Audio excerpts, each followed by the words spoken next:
county governments, and noting that there are 40 of proper procedures as regards application for licensing for the devolved units. Also expected this afternoon a number of statements, and that in addition to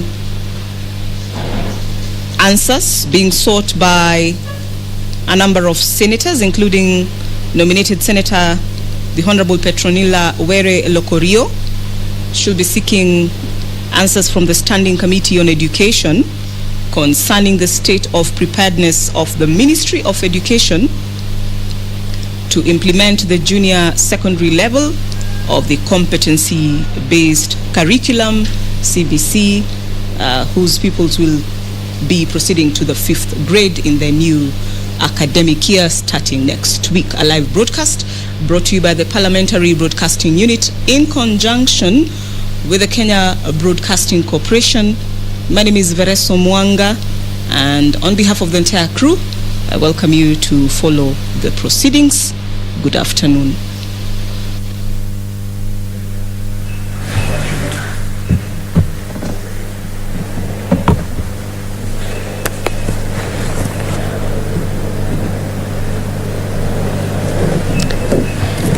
Prayer. Almighty God, we beseech you to behold with your abundant favor and blessings as your servants whom you have been pleased to call to leadership positions in this republic. We seek guidance to treat and consider all matters that shall come under our deliberations in so just and faithful a manner as to advance the peace, prosperity, and welfare of our country and of those whose interests you have committed to our church. Amen.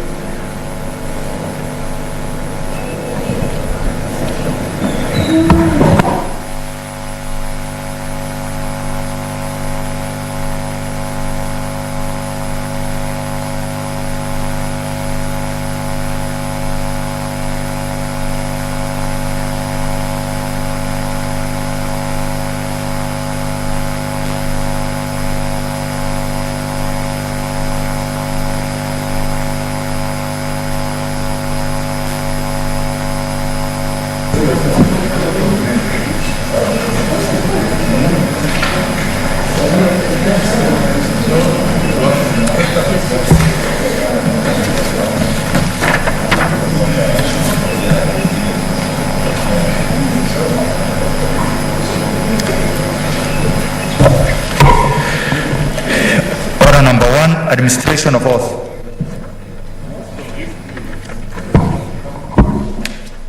Order number 2, communication from the chair. Order number 3, messages. Honorable Senators, I have a message from the National Assembly to communicate on the passage of the Public-Private Partnership Bill, National Assembly Bill number 6 of 2021. Honorable Senators, I wish to report to the Senate that pursuant to Standing Order 41, 3, and 4, I have received the following message from the Speaker of the National Assembly regarding the passage of the Public-Private Partnership Bill, National Assembly Bill number 6 of 2021. Pursuant to the said standing order, I now report the message. Pursuant to the provisions of Standing Orders 41.1 and 142 of the National Assembly Standing Orders, I hereby convey the following message from the National Assembly. Whereas the Public-Private Partnerships Bill, National Assembly Bill number 6 of 2021 was published by Kenya Gazette Supplement number 19 of 26 February 2021 as a bill to provide for the participation of the private sector in the financing, construction, development, operation, or maintenance of infrastructure or development projects through public-private partnerships, to streamline the regulatory framework for public-private partnerships, to repeal the Public-Private Partnerships Act, and whereas the National Assembly considered and passed the said bill on Wednesday, 30th June 2021 with amendments in the form attached hereto. Now, therefore, in accordance with the provisions of Article 110(4) of the Constitution and the Standing Orders 41, 1 and 142 of the National Assembly Standing Orders, I hereby convey the National Assembly's decision on the bill to the Senate.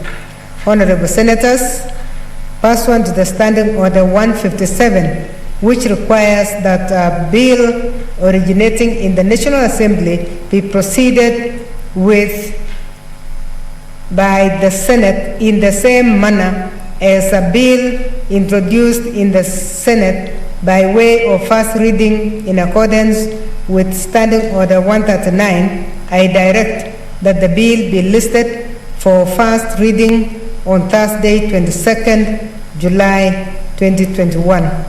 I thank you. Next order.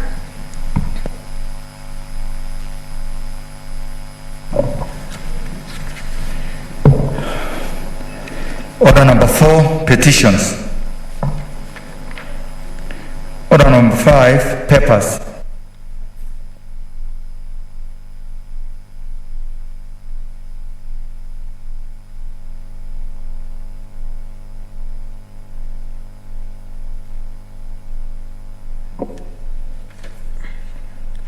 Chairperson, Standing Committee on Education. Please move.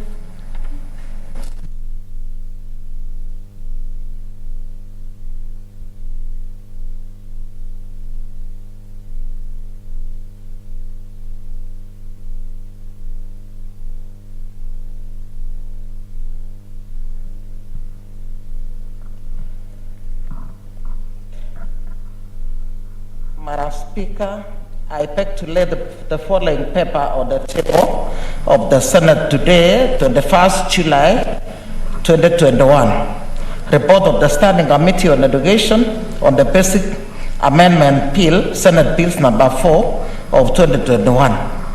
I thank you.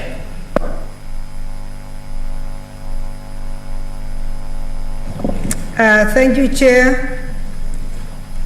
The next report is from the Senate Majority Leader.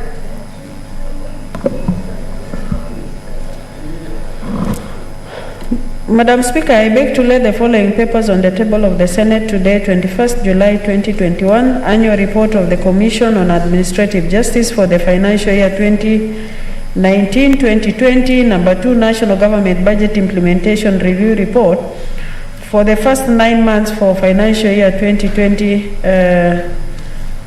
and 202. I don't know whether this is correct.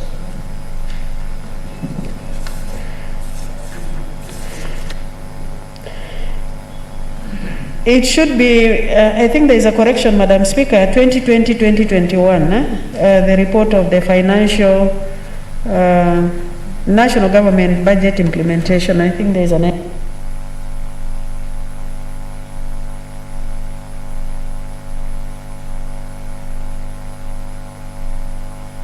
Okay, that brings us to the end of that order. Next order. Order number 6, notices of motion. Next order. Order number 7, statements. Honorable Senators, we have 2 statements. The first one is from Senator Petronila Were Locorio.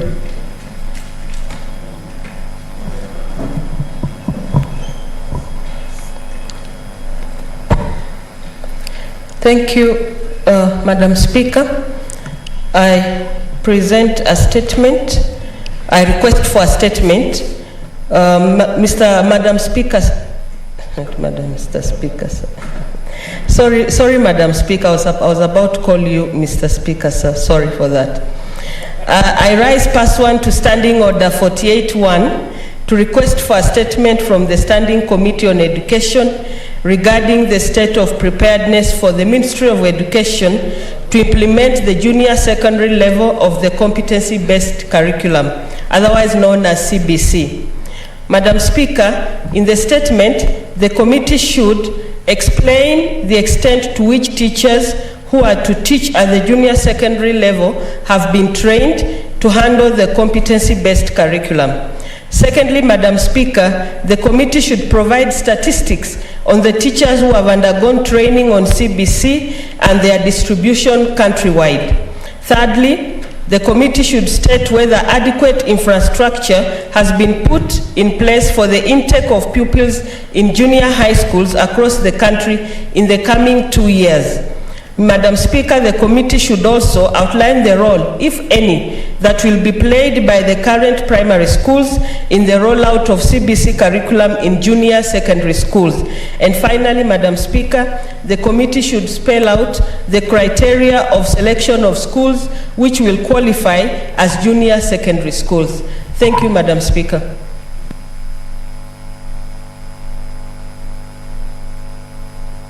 Thank you, Senator.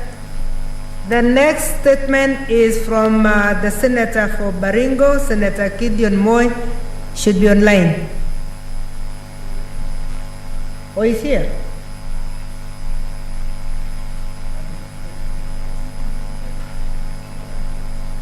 Senator Moy, are you online? Is he online? Yeah, he should be online.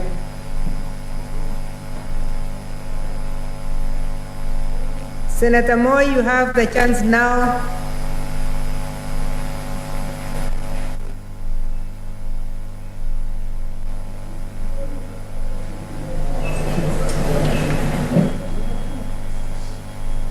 Here, me, Madam Speaker, can you hear me? Yes, now we can hear you, but we can't see you. We want to see you also. Yes, I can see myself. Can you see me now? Yes, now we can see you and we can hear you. Go ahead. Thank you very much. Sorry, I'm not difficult, what do you call it? I'm rather indisposed right here.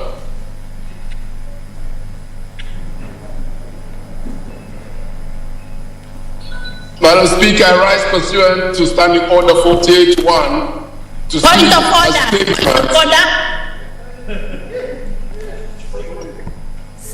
Senator, we are not very sure. You are saying you are indisposed, but where are you? Okay, now I'm okay, Mr. Point of order, Madam Speaker, I'm okay now. Point of order, Madam Speaker. Senator, I'll give you a chance. I wanted him to clarify something first. No, I'm okay now, Madam Speaker. Okay, let's have Mary Senator's point of order then. Point of order, Madam Speaker. That's my point of order, Senator Falhada. Senator Falhada, yes. Madam Speaker, and previously, Speaker Lusaka ruled out that no one should be in their car. Actually, I was the one who was contributing to the car, and the Speaker ruled out. So I don't know if my brother Senator Gideon is out of order. Okay, thank you. I hope you are not in a car also. Yours has also disappeared. Which car?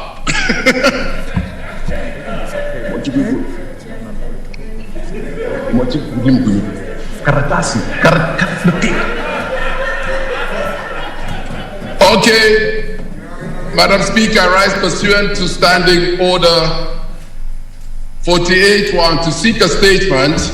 Okay. From the Standing Committee on Roads and Transport regarding the future of the Kazi Mtaani program by the national government. In this statement, the committee should, one, state whether there are plans to broaden the scope of the program beyond casual labor and bring on board more youth to benefit from this initiative. 2, state measures put in place by the government to comprehensively address the constant delay of payment of wages to the youth involved in the Kazi Mtaani initiative. And 3, explain whether there are mechanisms been put in place to ensure Kazi Mtaani is transformed into a substantial social protection program that trains and equips young people with skills for future job opportunities. And 5, spell out measures put in place to ensure that corruption allegations that have marred the program are addressed in order to ensure the program is run in a transparent manner. Thank you, Madam Speaker. Thank you, Senator. The next statement is from Senator Musurube.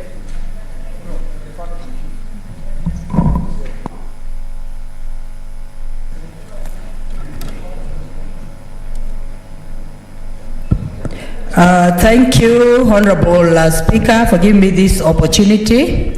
I make a statement on the Global Education Summit, Financing Global Partnership for Education, GPE 2021 to 2025.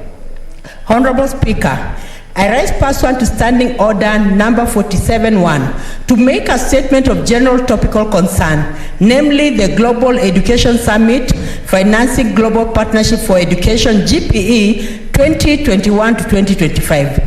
Honorable Speaker, the United Kingdom and Kenya will co-host a high-level global education summit on 29th to 30th July 2021 in London, UK, to lead global action to educate every child.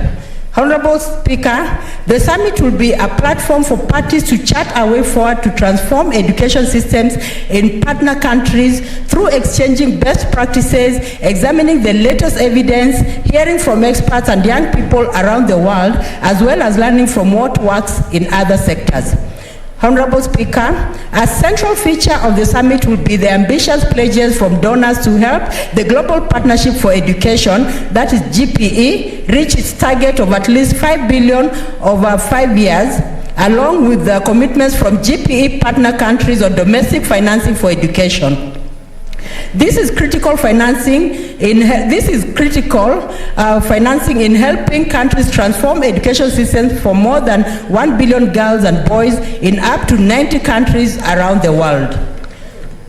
Honorable Speaker, coronavirus has worsened the global education crisis with 1.3 billion children, including 650 million girls, out of education at the peak of school closures. Experts warn that many children will never return, particularly as countries experience an economic contraction in the wake of the pandemic. Missing out on education does long-term damage to individuals and communities, with girls particularly at risk.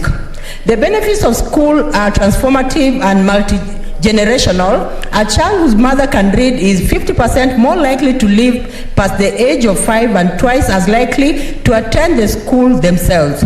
Honorable Speaker, even before the pandemic, 9 to 10 school children in low-income countries were unable to read proficiently by the age of 10.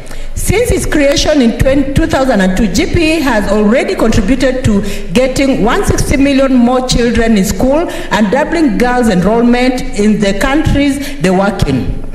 The $5 billion funding will ensure that 175 million children can learn in 87 lower-income countries. In the longer term, this investment could add to 164 billion to economies in the developing world, lift 18 million people out of poverty, and protect 2 million girls from early marriage. Honorable Speaker, on March 15, 2020, the Kenyan government abruptly closed all schools and colleges nationwide in response to COVID-19, disrupting nearly 17 million learners worldwide. The closure of institutions not only affected learners and teachers, but it also brought forth numerous economic and social issues, including interruption and loss of learning, education, exclusion, homelessness, nutrition and economic crisis, childcare challenges, and increase in teenage pregnancy cases, financial costs implication to households and sexual exploitation, among others. The effects have been more severe for the underprivileged children and their households from the urban poor communities. Honorable Speaker, according to a 2021 report titled Promises to Keep, the impact of COVID-19 on adolescents in Kenya, the impact of COVID-19 on adolescents in Kisumu, Nairobi, Kilifi, Wajir counties revealed that there were approximately 100,000 early marriages, 15 to 19 among the girls in the study. 32% got married after COVID-19 started. 44 got married because of pregnancy. 16 claimed they would not be married if there was no pandemic. Honorable Speaker, it is a worry that the out-of-school trend has tripled. It is clear that 2015 MDGs were not sustainable in terms of outcome. State parties met and made a global promise of leaving no one behind. This promise led to the emergence of the Sustainable Development Goals, which seeks to ensure that every child has an education regardless of socioeconomic background, race, or physical disposition of a child. It is against this backdrop of leaving no one behind and financing education that the International Parliamentary Network for Education, IPNED, was formed. The mandate of IPNED, which I co-chair with Harriet MP UK, seeks to bring parliamentarians together in ensuring that they are advocating for more resources to be diverted to education so that every child has an opportunity to an education. The targets of SDGs 4 can only be realized if all leaders of the world are committed to blowing the trumpet of education financing. President Uhuru Kenyatta has been on the forefront in ensuring equity, inclusivity, and mainstreaming of the hard-to-reach children is realized. The launch of the 2018 sector policy for learners and trainees with disabilities by President Uhuru Kenyatta is a clear manifestation of his support of leaving no one behind. In addressing the lacuna therein, parliamentarians across the globe need to deliberately bring their governments to account and push for increased financing in education. The increase in education financing should start from early childhood and progress to primary, secondary, colleges, and universities. There is need to ensure that all girls and boys complete free, equitable, and quality primary and secondary education, leading to relevant and effective learning outcomes by the year 2030 by pushing for 100% transition.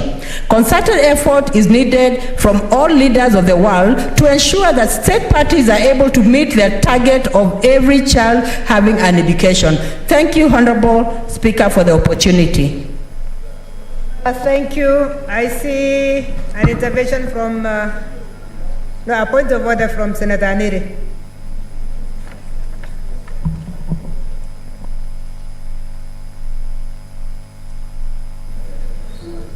Madam Speaker, I thank you. Madam Speaker, last week I rose pursuant to the provisions of our Standing Order number 47, paragraph 1, to raise a matter that I thought was of national importance, although it affects Vihiga County, and that was the suspension of the implementation of Vihiga County budget for financial year 2021-2022.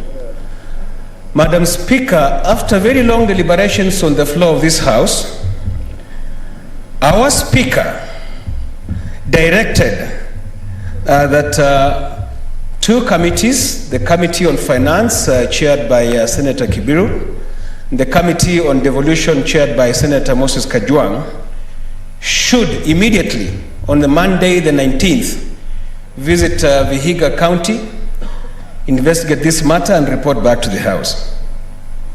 Madam Speaker, I stayed in Vihiga after having been there for the weekend until Monday to wait for the committee, and Madam Speaker, all that was in vain. The committee did not show up.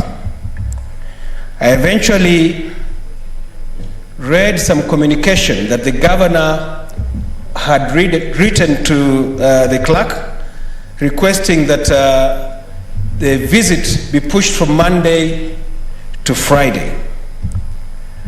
Madam Speaker, the Speaker's directive cannot be in vain. Directives made from the chair, Mr. Speaker, must always be taken seriously and be implemented. Madam Speaker, I want to hear from the chairs of the two committees, if they are here present, to tell us, number one, why they did not visit Vihiga as directed by the Speaker. Number two, to tell this House way forward how they intend to prosecute this matter. And number three, to tell us whether the committees of this House works at the whims, or rather the convenience of the people, the very people that are supposed to be investigated by those committees. Madam Speaker, the people of Vihiga have very high hopes and confidence in this House that we will be able to resolve this matter on their behalf as the custodians of devolution. This is a very, very important matter, and it should be dealt with expeditiously. Madam Speaker, I want to hear from the two chairmen what really happened and how they intend to proceed with this matter. Thank you. Thank you, Senator. Before we ask the two chairs to respond to your request, I want to allow three people to ventilate. Senator Haji Faria Ali. Thank you, Madam Speaker. I'm also in Finance Committee. So, Madam Speaker, this order was given on Thursday, and we've been told to go to the ground on Monday. A lot of politicians had already made their own arrangement in terms of where they need to be. So, Madam Speaker, there wasn't even going to be. And then the other challenge we had was there are two committees, joint committees. And the other thing we felt was if the people who are going to meet in ground, please listen first, then I finish, then you can comment. Honorable Speaker, I think you need to protect me. I think you need to protect me. There is a point of order from Senator Orengo. Okay. Senator Orengo is already coming on a point of order. I had wanted people to ventilate actually before. I did not realize that the Vice Chair? No, I'm not. I'm a member. You are a member? But Mr. Speaker, yeah. This was a directive given by the Speaker. It was not given by even the chairs of the committees. It was given by the Speaker. In fact, what I was expecting to hear is a message from the Speaker as to whether or not his directive had been complied with. I think we need to hear from the Speaker, and if that is not possible, then I would agree it is better to hear the chairman to speak officially and formally for the committees before we can have any interventions. I know the deputy whip, majority whip, is a member of the committee, but I think that she should allow the chairs to speak to us formally. That's why we have these chairs. And then it will be easier now to react to the difficulties they may have encountered. Thank you, Senator Wambua Enoch. I think I allowed additional clarification so that the chairs can respond properly. So, Senator Wambua and then Senator Weta. Thank you, Madam Speaker. Madam Speaker, I will speak to two issues. One, the attempt by Senator Faria to give an excuse as to why the committees did not visit. Madam Speaker, and we have said this many times, Madam Speaker, a time has come that the speakers must defend the dignity of that chair. That once an order is given by a speaker, then that is it. It's only the speaker who can vacate his own orders. It cannot be that the speaker has given an order for a committee to undertake certain functions, and then on their own, the committee decides we will not, and will go and explain on the floor. Madam Speaker, we want dignity to that chair. Secondly, Madam Speaker, on the issue of the visit to Vihiga. This Senate, Madam Speaker, this House of Parliament can never act for the convenience of any other institution in this country. It cannot be that the two committees will wait for the governor to get ready to clean house, and then they can go and visit and see what has been happening. Madam Speaker, the orders of the Speaker must be followed all the time by everyone. I thank you, Madam Speaker. Thank you, Senator Wetangula Moses.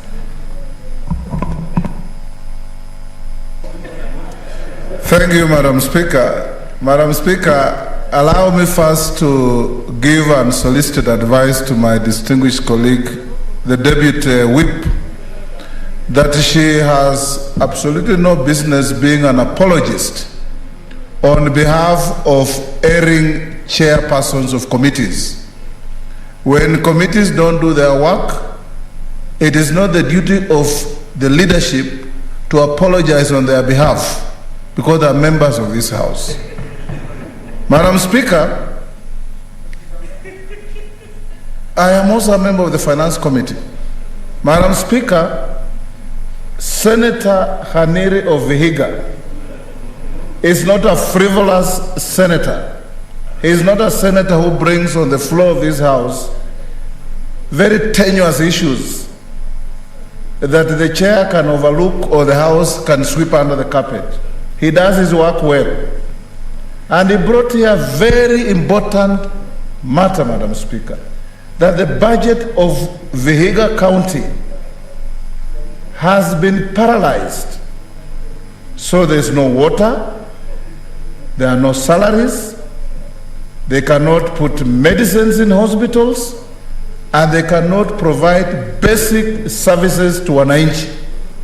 And I have no doubt, Madam Speaker, that the chair, and on that day it was the substantive speaker himself, felt the pain of the people of Vihiga and directed that the committees go to Vihiga on Monday. Senator, are you assuming that the other chairs cannot feel the pain of the people of Vihiga? Pardon? Are you assuming that the rest don't feel the pain for the people of Vihiga? And the chair here will feel. No, I mean the chair is perpetual. So whether it was the substantive speaker was sitting or yourself, Madam Speaker, the pain was felt by the chair.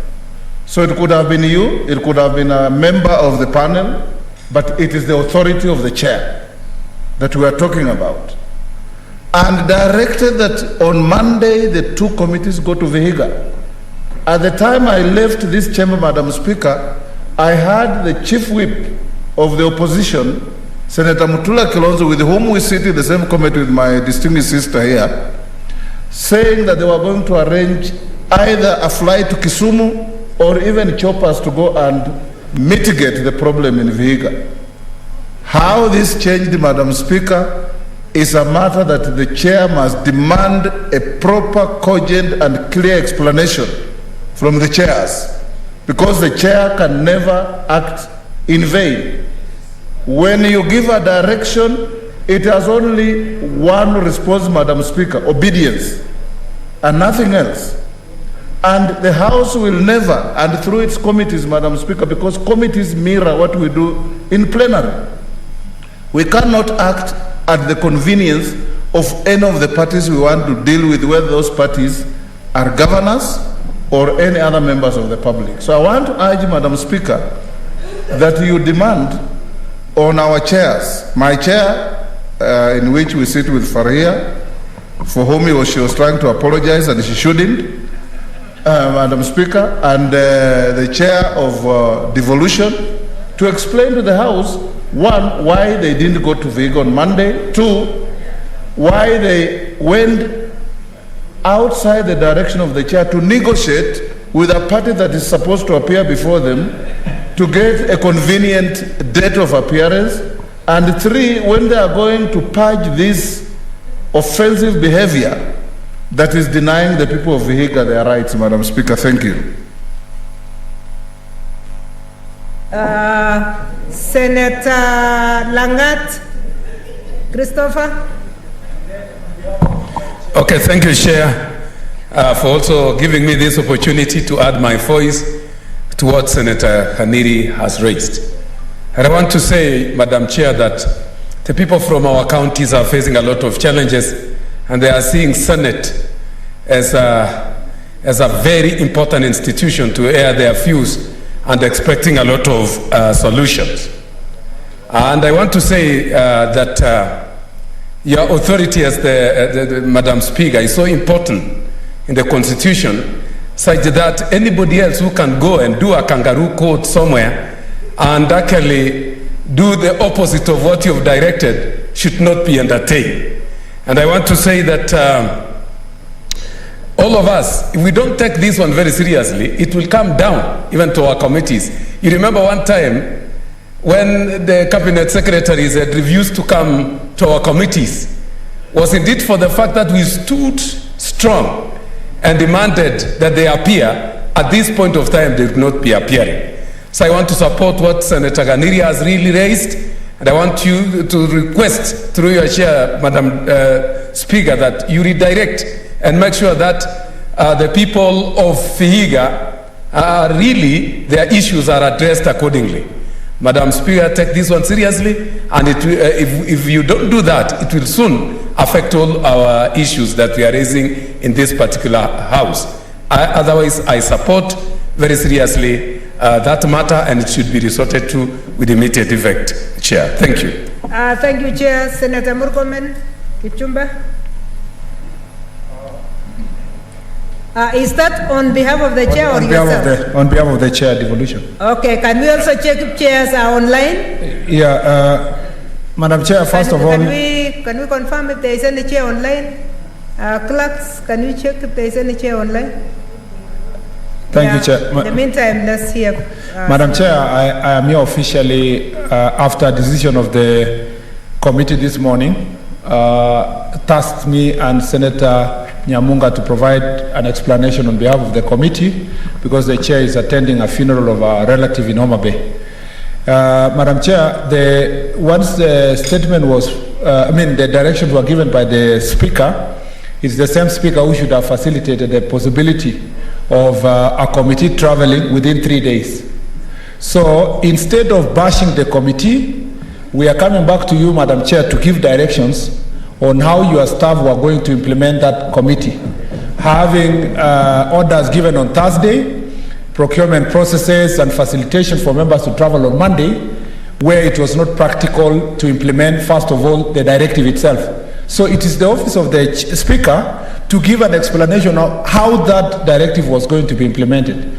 Number two, the members of the committees, the various committees, the two committees, the committee members, the committee itself function through a quorum, a possibility of the members reaching the necessary quorum to go and hold their meeting. Again, in our committee, there was no confirmation for enough people for the committee, for the traveling, and at the same time, I am told that's the same in the finance committee. But most importantly, Madam Speaker, we were told by the Speaker to go to Vihiga and meet the governor. Now, if the governor is not in Vihiga, we would be told you went there to go and meet junior officers who not given us the explanation. So we acted in the best interest of the Senate. And most importantly, Senator Khaniri was consulted on this issue.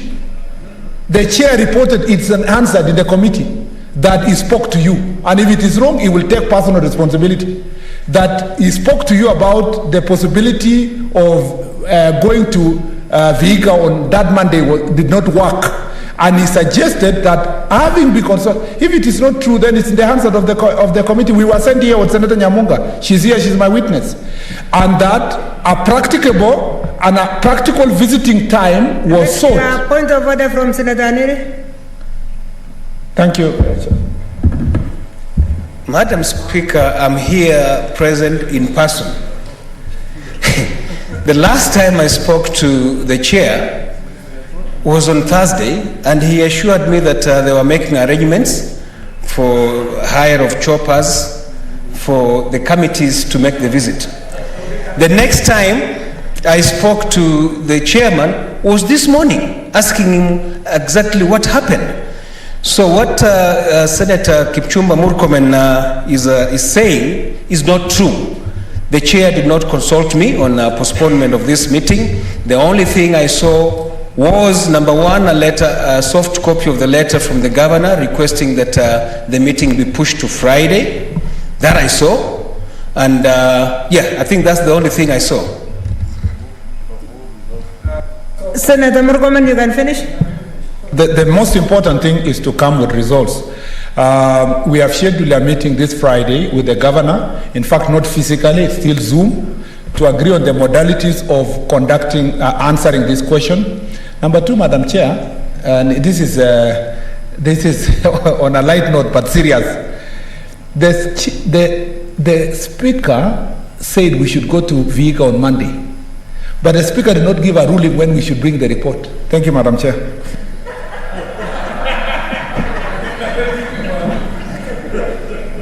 Senator Murkomen, that is a new one.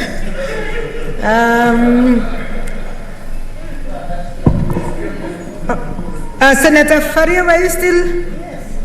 Okay, finally, Senator Faria, so we can dispose it off.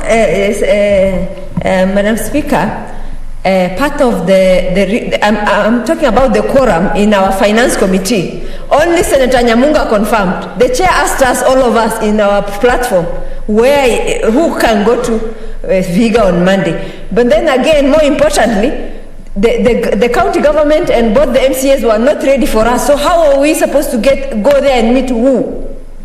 Who are we going to meet? So that's another question that we need to answer. So, Madam Chair, there was all intention by my chair at least to go there and implement the directive of the Speaker, but from practicality point of view, that did not work out. I thank you, Madam Speaker. Do we have any chair online? There's a point of order from Senator Watangula. We are giving the chairs the last opportunity if they are online. Madam Speaker, facts are very stubborn because they remain facts. In the Committee of Finance, where my distinguished lady from Wajir is our member, and a very hard-working member, I have a lot of regard for her, very brilliant. But that brilliance does not give her a latitude to say what is not true on the floor. Because, Madam Speaker, Mutula Kilonzo Jr. is a member of the committee, he confirmed. I'm a member of the committee, I confirmed. If she was available and the chairman was available and Rose Nyamunga was available, then we were 5. The quorum is 3.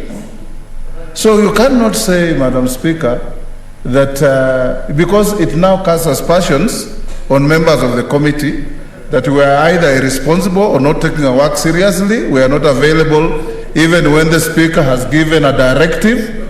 We were available, Madam Speaker. And as I finish, Madam Speaker, we shouldn't also let Senator Murkomen get away with what he said, that they have set a Zoom meeting on Friday to decide with the governor how the meeting will be conducted later. You know, they're going to have talks about talks in a matter, Madam Speaker, that is so serious that the Speaker has directed that it be dealt with expeditiously. Okay, Senator Orego. Oh, sorry, I didn't realize you were online. Madam Speaker, I'm really worried about the capacity of the Senate to respond to emergencies. Because, you know, it is the persuasion of the Senator for Vihiga that prompted the Speaker to say that you must get to Busia by Monday. Because the circumstances that were explained to us was that the Vihiga was at a standstill. There were no operations going on. And indeed, over the weekend, I was in Kisumu, and I was getting information that things are not going on very well in Vihiga, with 4 members of the executive, you know, undergoing the process of impeachment, the deputy governor, bills were not being paid.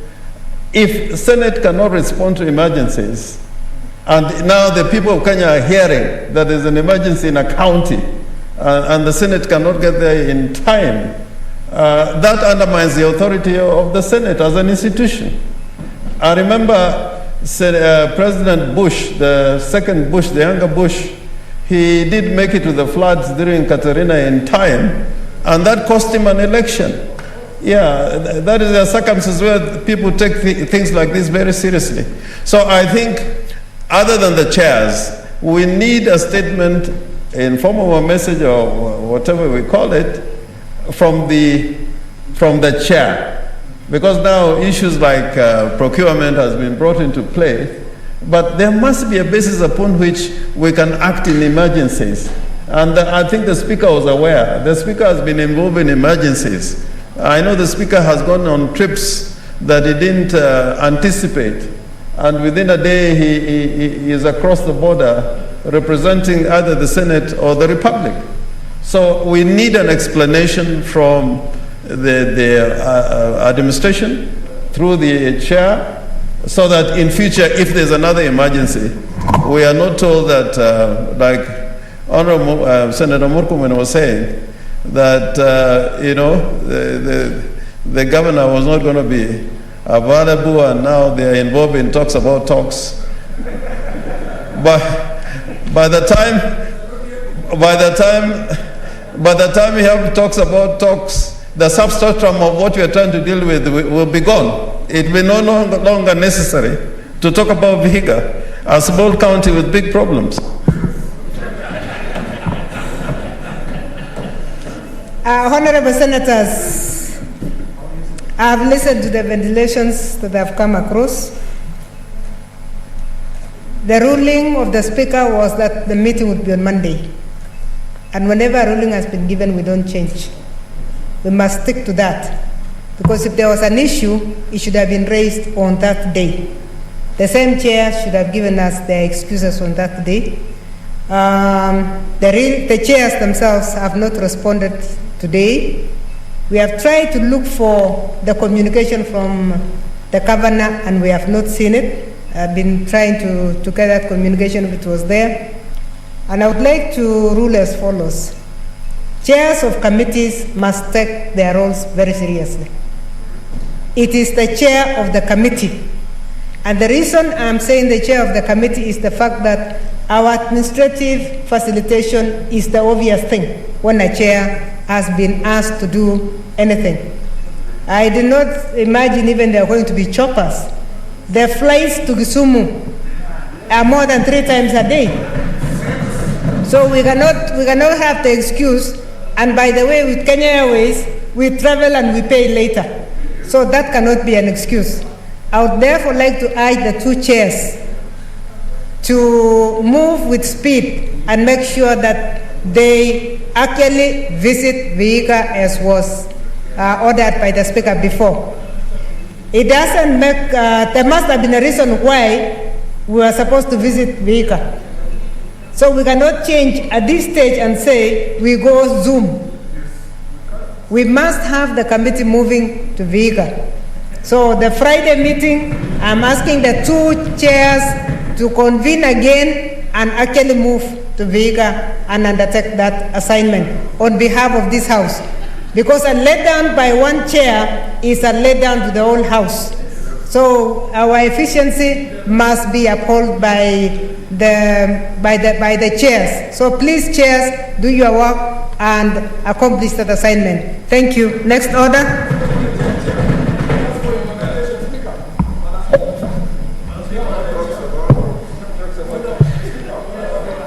Senator Murkomen, you cannot give a point of order on behalf of the chair, unless on your own. Yeah, because you don't even know what the chair would have said. It's a point of order on how I understood your direction, Madam Chair. Yeah. Just for clarity, the statement that was brought by Senator Khaniri was under 48, right? Standing Order 48, which is a statement on a matter of importance to a county, and he said county or national, which means it's not a statement that was directed to be dealt with in the manner in which a committee is supposed to do. So it is the Speaker who used his own discretion to say, go ye and visit Vihiga. but he didn't say visit to do what. He said visit, no, just wait. We have to be very clear, Madam Chair, because no, it's important. If please, George, there is nobody who knows the standing order better than Senator George Kaniri. If he wanted to bring a statement in the usual manner, that a statement goes to committee for purpose of bringing a report, he would have done it. But he chose to make it a statement of a matter of national importance. The Speaker gave directions that we should visit. Madam Chair, you should also go further. I'll clarify that. Yeah, exactly. Yeah. We should also have, and he said, visit and report back. Yeah. The timelines of reporting and the manner of reporting are not provided for. So if it is, let's not, Senator Tagula, I did not boo when you are here. Address the chair, Yes, thank you, Madam Speaker. So, in terms of future, this is the direction that the Speaker should make a determination. In terms of future engagements, the committee should have clear directions on what standing order statement has been brought and timelines that are required by that statement to be reported back. And if it's a report in form of a report of the committee, then it goes through the normal procedure of doing the report. Otherwise, we would have gone on Monday. Today, the chairs will be standing here and said, Madam Chair, we have gone to Vihiga, we are working on the matter, we will come back to you in future time. There has to be clarity. There has to be clarity. Number two, we should function with results in mind, not form. We must focus on substance.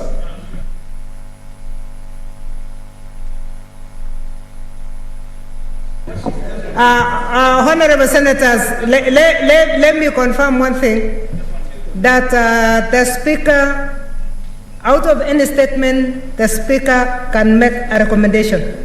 So the Speaker rightfully recommended that a visit be done to Vihiga. And for a visit to Vihiga, we do not expect the committee to come back with nothing. We are expecting the committee to go to Vihiga and come back with a report. So this time, let me be very clear that we are expecting you to go on Friday and we are expecting the report on Tuesday, because the clerks have not said they will not be able to process your report within 2 days. So please go finish your assignment. You're going to spend the Saturday to write the report, and then let's have our report tabled on Tuesday. It's so ordered. Next order. Order number 8, the coffee bill, Senate Bills number 22 of 2020. Second reading.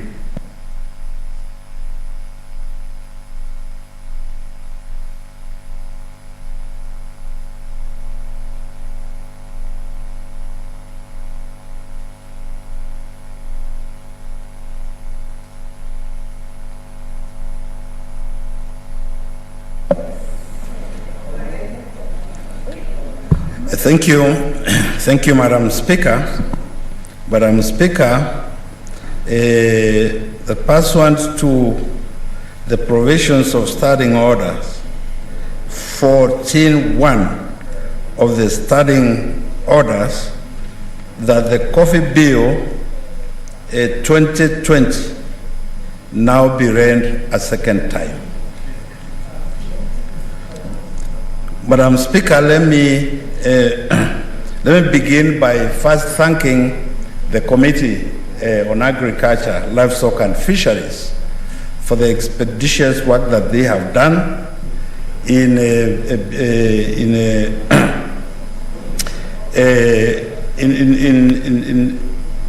and their commitment throughout the process of developing this bill.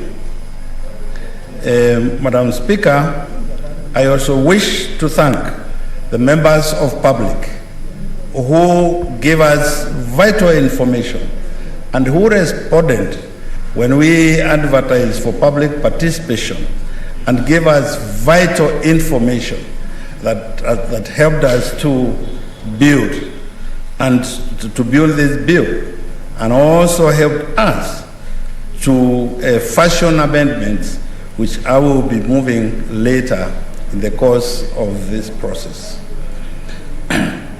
Madam Speaker, the members of public and stakeholders in particular wanted that this bill should and encompass their involvement, that they wanted to be involved in all the institutions and all the structures that are going to be created by this bill. Madam Speaker, the Standing Committee on Agriculture, which I chair, is preparing amendments to capture those views in the bill.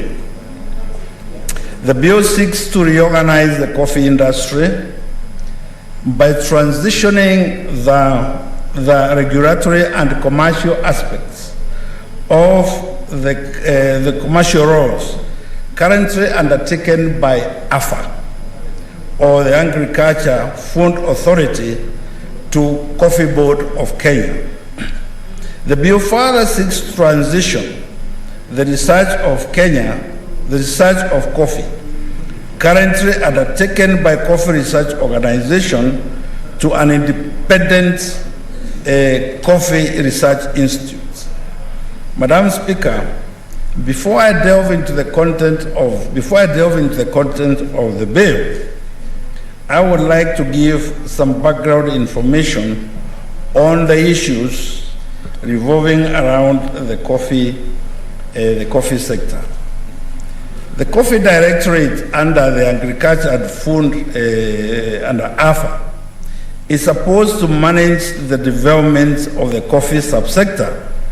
However, the coffee subsector has continued to face innumerable challenges, including but not limited to minimal research in coffee, late payments to farmers, lack of extension services.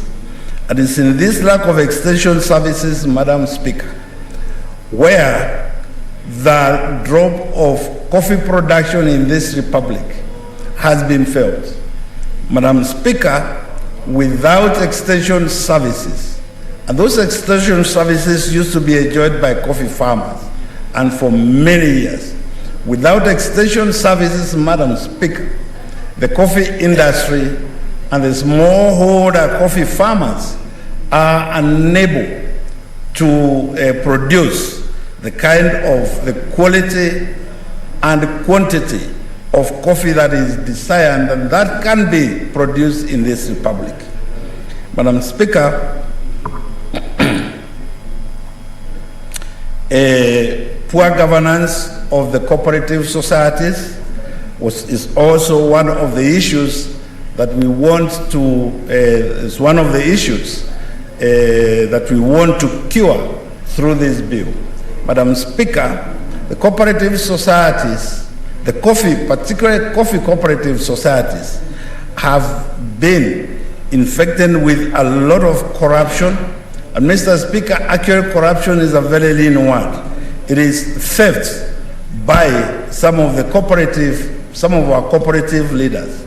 Madam Speaker, I will be delving into this as I finish the presentation of the body of this bill. In a bid to stem the problems, the president appointed a task force which collected views from stakeholders and came up with a report and some recommendations. After the recommendations, Madam Speaker, the task force was converted to an implementation committee.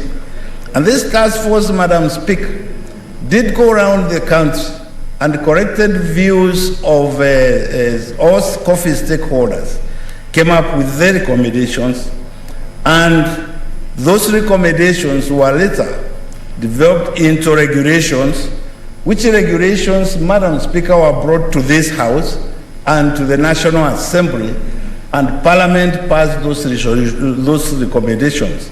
And therefore the coffee regulations, which were developed by the task force and the implementation committee, are currently in force. This, Madam Speaker, I say because of late we have seen some shenanigans which tend to draw back the efforts that have been achieved by the task force, which is now a studying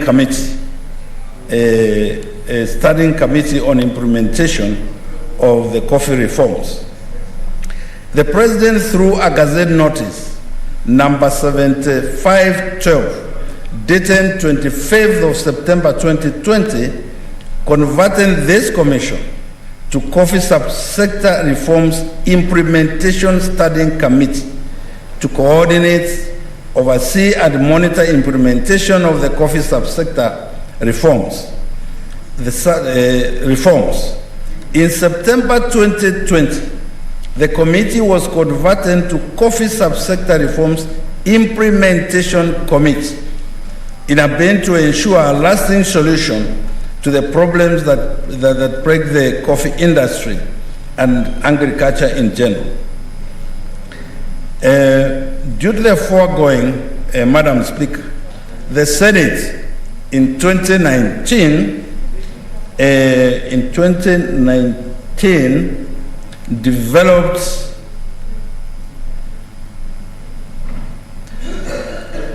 the Standing Committee on Agriculture proceeded to develop the Coffee Bill, which was eventually published in October 2020.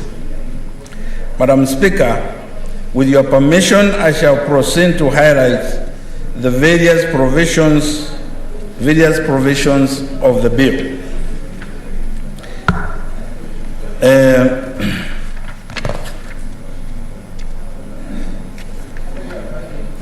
Clause 4 of the bill, Madam Speaker, establishes the Coffee Board of Kenya, with the headquarters of the board being in Nairobi City, and given the power to establish branches in other parts of the country.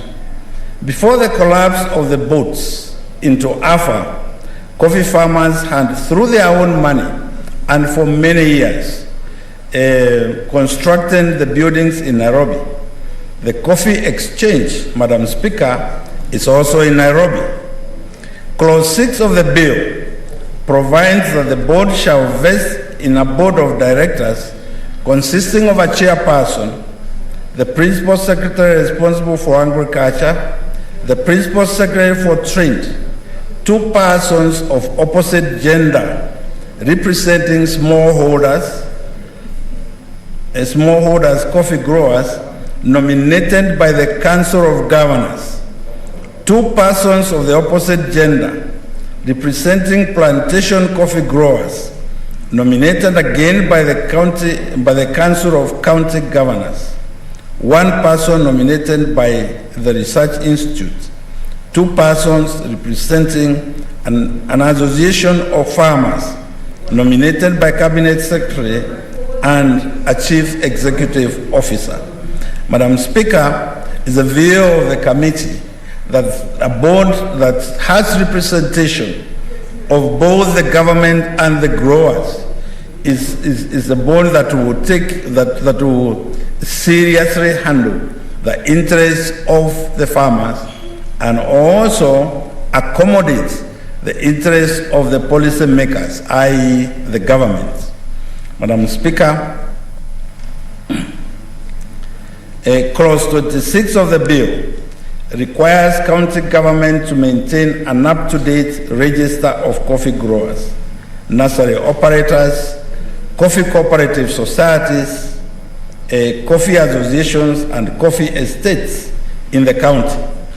It's also supposed to consider applications for certificates, permits, and licenses enumerated under the 2nd schedule of this Act.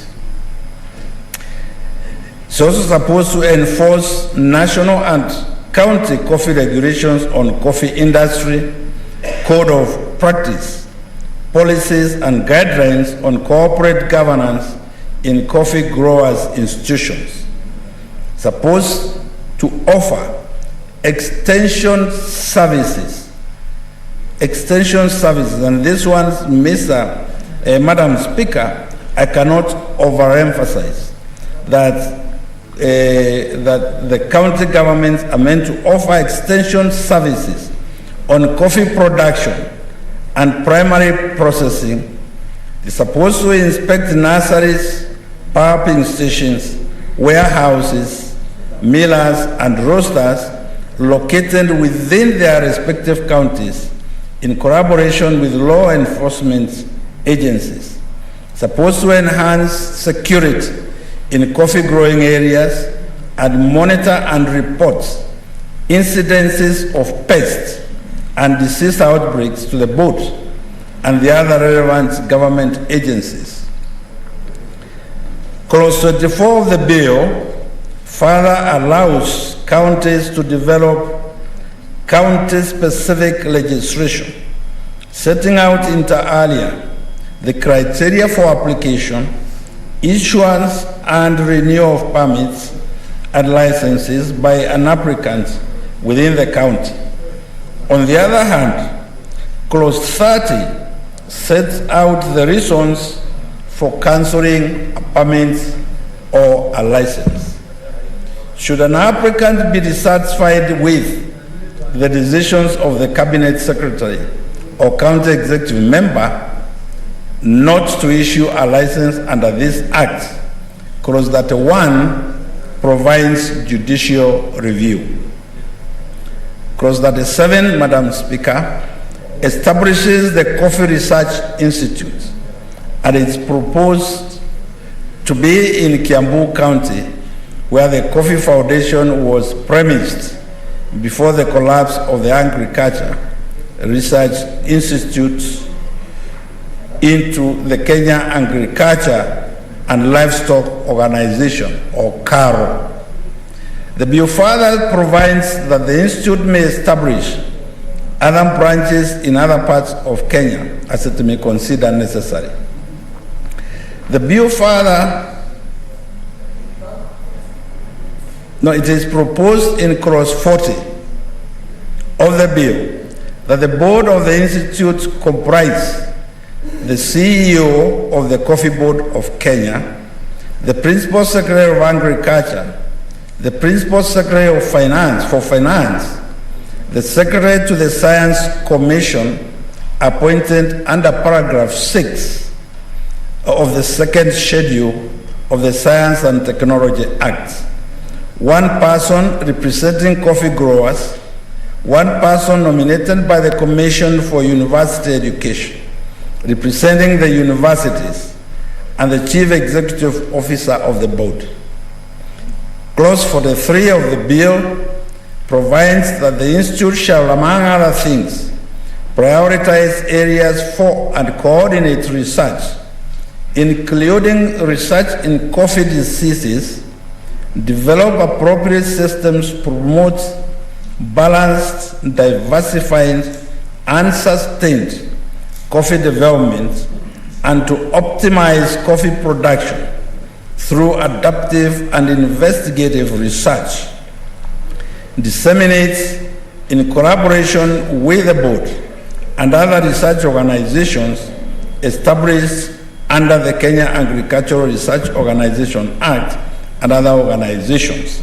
Madam Speaker, this is why I said I did not want to overemphasize the importance of extension services, because in the past, Madam Speaker,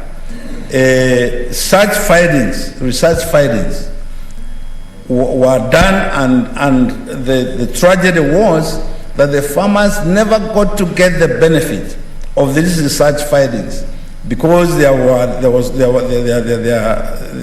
no institution or organization that would disseminate this information to farmers. But with in this bill and establishing that the functions of the county governments, it is the county governments that are meant to make sure that we have extension services who will disseminate this information to farmers.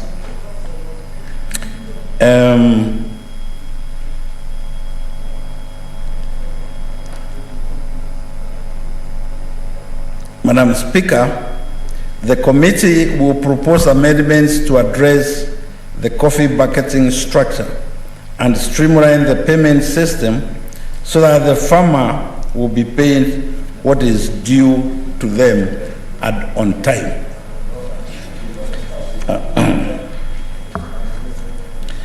Should an applicant be dissatisfied with the decision of the cabinet? No, I think I've gone back to where I came from.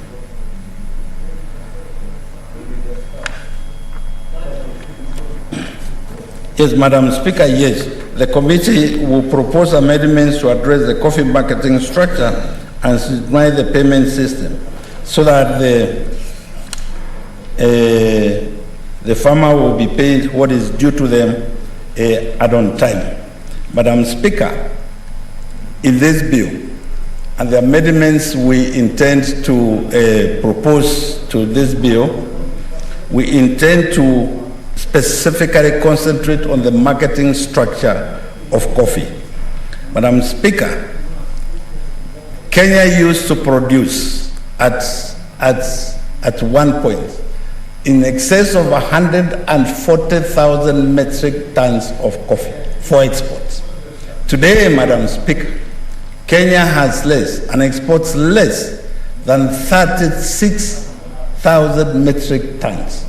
The reason, Mr. Speaker, is that the marketing structure, the marketing system of coffee in this country was left to people who had no interest at all in the farmer. Madam Speaker, I want to highlight a few incidents and the system of the current marketing of coffee in the Republic. When a farmer picks their coffee, they deliver their coffee to their cooperative society. Once the coffee is delivered to their cooperative society, Madam Speaker, the coffee then is taken to a miller who will mill the coffee into a clean coffee. At the first stage, it is what we call a parchment. At the second stage of the miller stage is where we get clean coffee for exports. At this stage, Mr. Speaker, what has happened, what has been happening in this country is that the millers, the coffee millers, and this is very important, the coffee millers are also the coffee marketing agents. Madam Speaker, I want you to imagine where the farmer has delivered their coffee to the miller, and that miller is also the marketing agent, is the one who will sell the coffee for the farmer. Madam Speaker, in many instances, and that is what happens, the marketing agents are also agents of the buyers. So what happens eventually is that the coffee, once it gets to the millers, it is up to the millers to decide how much they will pay the farmers. It is up to the millers to decide. You know, it's just like, it's like giving your goats to a hyena to go and herd for you. It is the millers and these commercial agents who decide how much the farmer will be paid. As if that is not enough, Madam Speaker, when the money is, before the money is even paid to the cooperative societies, some of cooperative leaders, they collude with these marketing agents, and they collude with the marketing agents, and the money is skimmed at the top, so that the farmers are only told this is how much your coffee was worth, but a big portion of that money is again skimmed by the cooperative leaders, to the extent that by the time the farmer gets what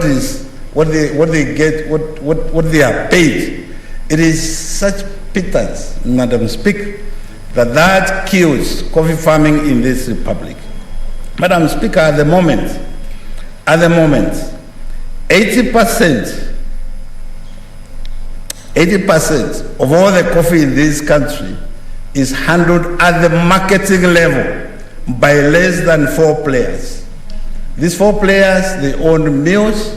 These 4 players, they represent market. They are the marketers. These 4 players, Madam Speaker, they also represent the buyers in Europe and wherever, to the extent, Madam Speaker, that the coffee quite does not belong to the farmer, but belongs to these cartels.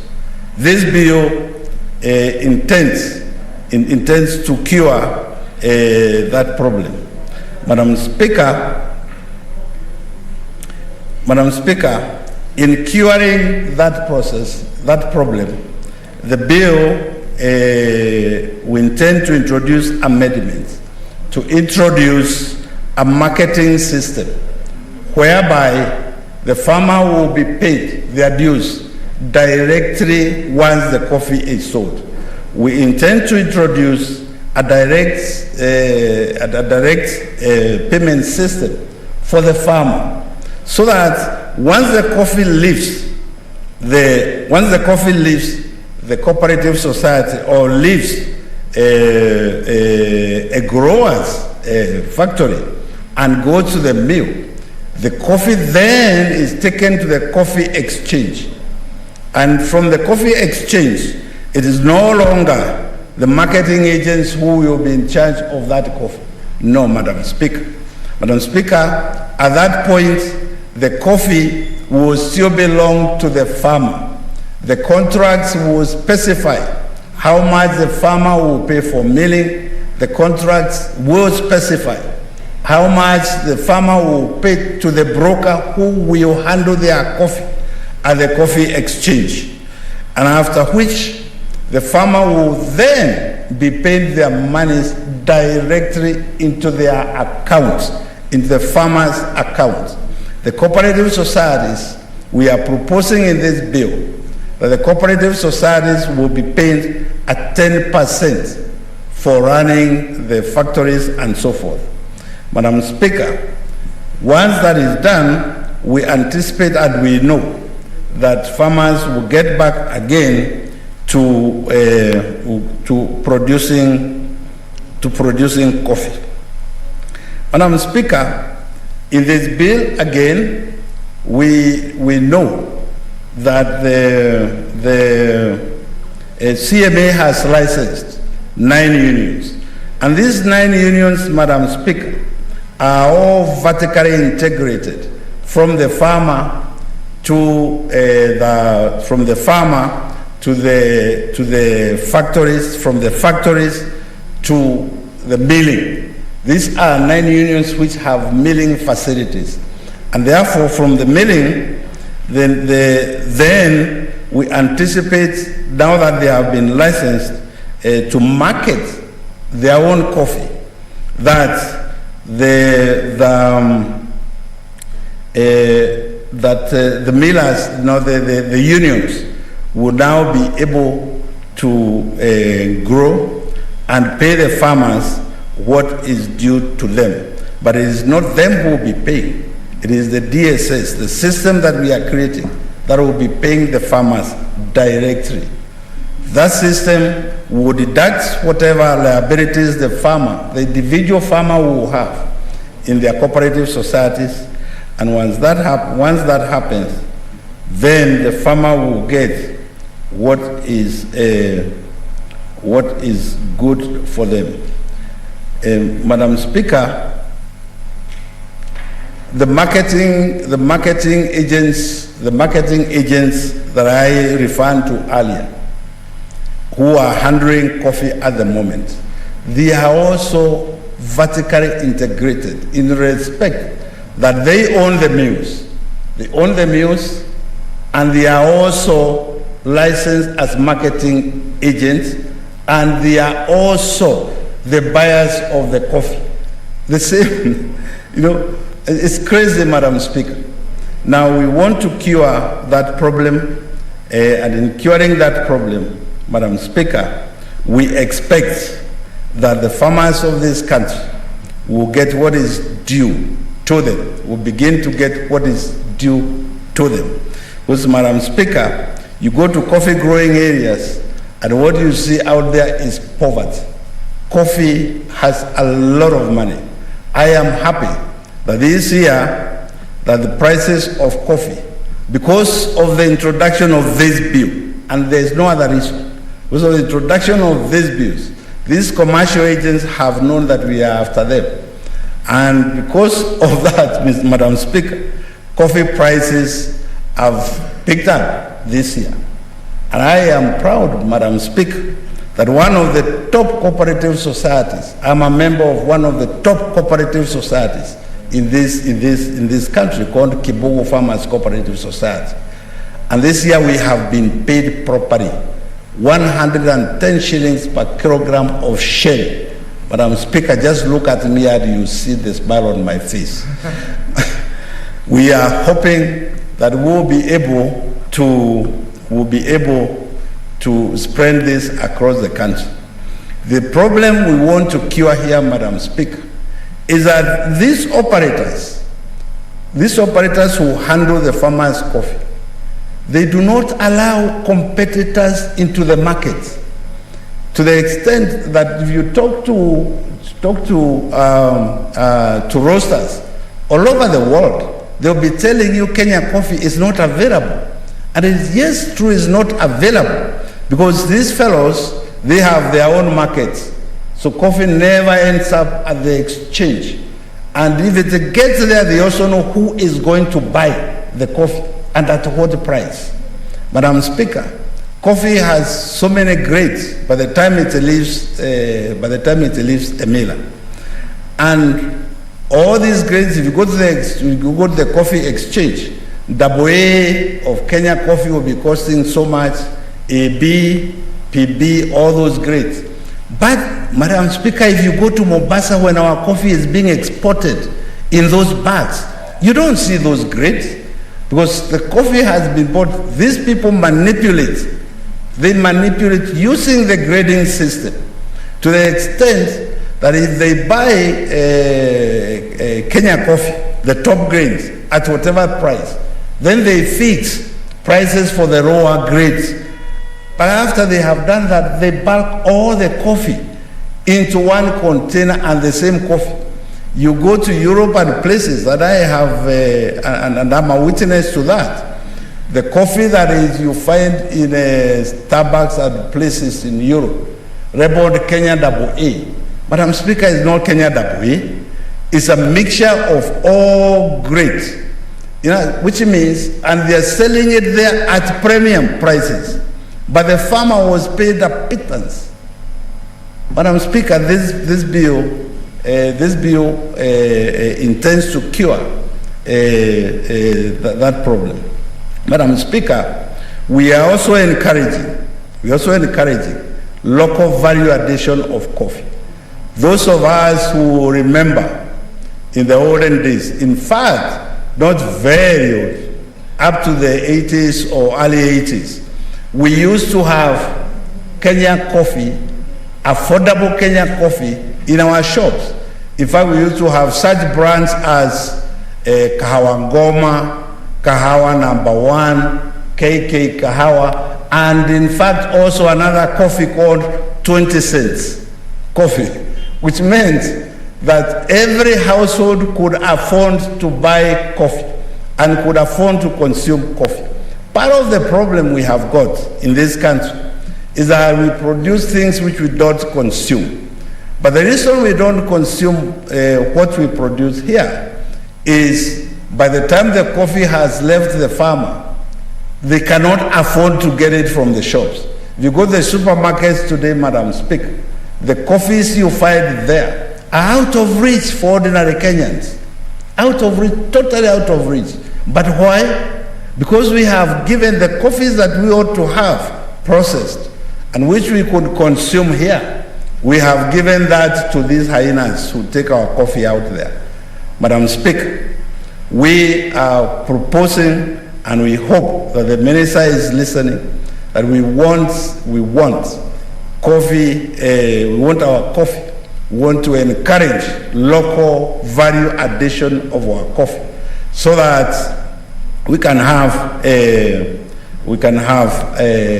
Kenyans consuming their own coffee. Madam Speaker, the reason why we stopped producing coffee here, because that was an initiative of the then Coffee Board.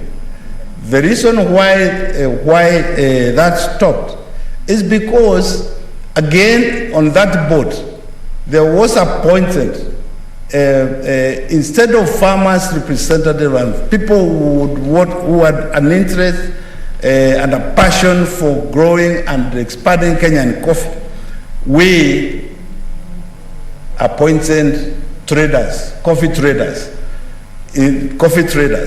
And these fellows, when they went there to the Coffee Board, when they went there, instead of following the coffee value addition of lower grade coffees, which were not fetching high or premium prices at the exchange, instead of that, they became traders themselves. Madam Speaker, if you see the roasting plant, which was owned by the farmers in industrial area here, which eventually was closed and ransacked by I don't know who.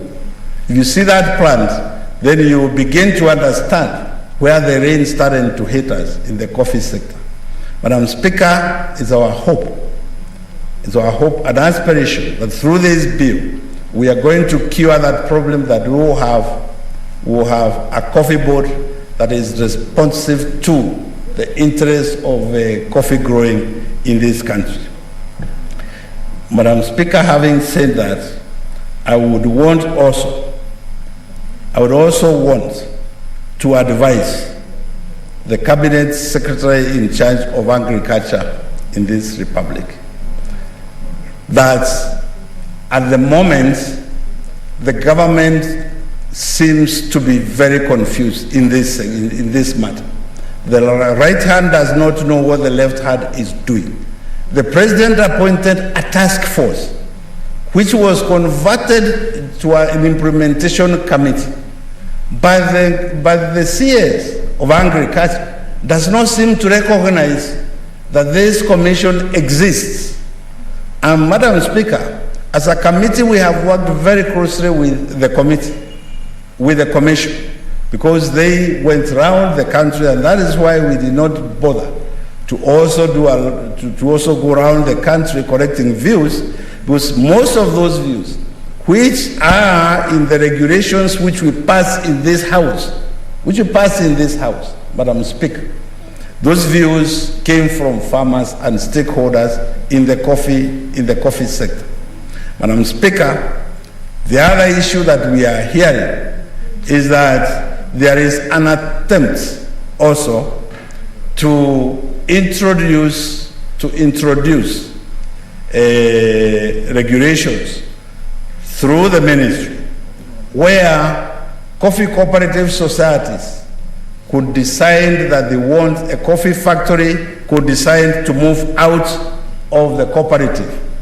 Madam Speaker, the essence of cooperatives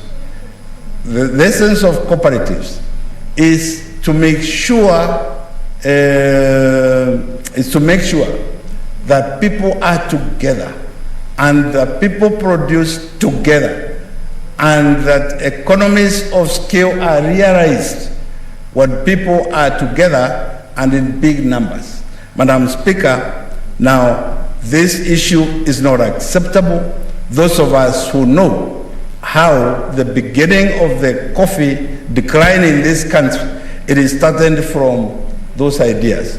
And those ideas, Madam Speaker, I know and I bet that those are not ideas that are emanating from the ministry. I know all the cartels who are involved, who have been involved in the coffee business, Madam Speaker. That is the route they would want to go. That's the route they want to go. So that you will find a coffee society, a coffee factory with 9 members who produce less than 3,000 kilograms of coffee. And the farmers there will get nothing because their expenses are so high. They have to maintain 9 coffee members. They have to maintain a secretary manager. They have to pay for their lights and all those other expenses. Madam Speaker, that we are going to resist, and I am happy that members of this House, those who know, and I see Professor Ongeri agreeing with me, those who know how we started losing in the coffee sector, that was where. And the coffee wars, which were the coffee wars in Nyeri and places, they all emanated from this kind of ideas. These are dangerous ideas which cannot and should not be entertained at all. Madam Speaker, because I want other members to contribute to this bill, I wish to assure Kenyan farmers that through this bill, we have captured what ails the coffee industry. And we want to deal from the top, from the marketing side. And we hope that the government will keep its promise to assist farmers in redeveloping or updating the coffee society, the coffee factories in this country with the new and up-to-date popping systems and dry bins and so forth. And Madam Speaker, I am hopeful that when that happens, if that happens, the coffee industry will get back to its former glory. Madam Speaker, because I know I will be back here again after members have contributed. May I, at this juncture, I beg to move that the coffee bill be read a second time, and ask our member, Honorable Kipchumba Murkomen, to second. Thank you, Madam Speaker. Thank you, Chair of the Committee, Senator Murkomen.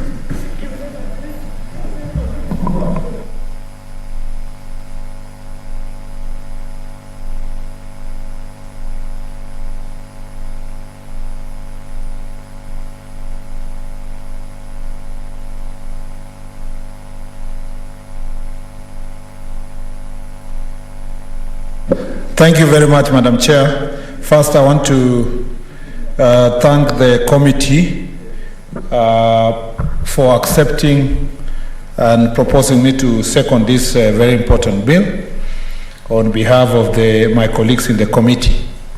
Number 2 is to congratulate the chair, who in his own right is a coffee farmer, a former cabinet secretary or a cabinet minister in charge of cooperatives, and who is a passionate believer in improving the welfare of the common farmer. Madam Speaker, we are so privileged to have Senator Ndwiga to have been a chair of Committee of Agriculture and Livestock at a time that we are still undergoing transition when it comes to moving from national or former centralized system of government to what we have now, which is a devolved system of government.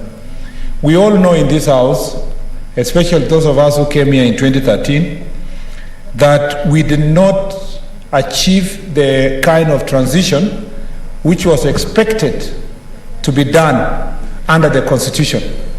Senator Wetangula will tell you that the regime that is existing at the moment is such that you have functions being devolved to counties, but you have a legal framework that keeps those functions at the center and the resources at the center.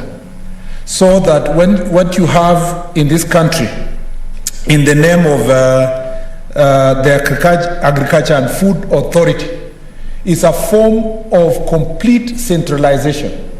I can understand the wisdom that was in the ministry and the government at the time, the coalition government at the time, when AFA was established, the Agriculture, Food and Authority was established to minimize cost in terms of reducing the number of parastatals.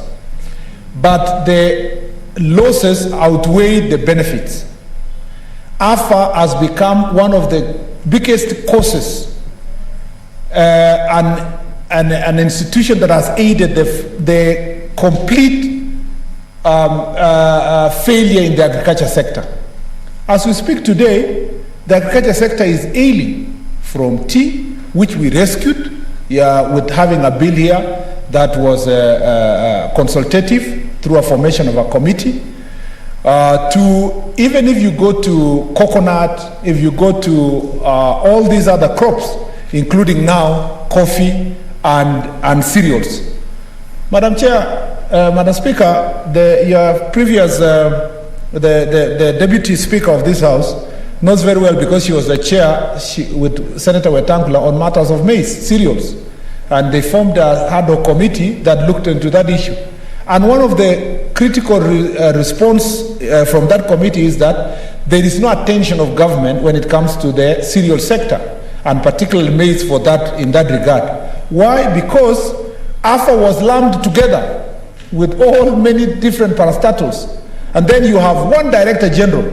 And the people who are in the know, who have a conversation with the management of AFA, will tell you that you bring someone who is in charge of one crop or who understands only one crop, then the horticulture people are suffering, the ones of coffee, the ones of tea, the ones of coconut, the ones of cotton.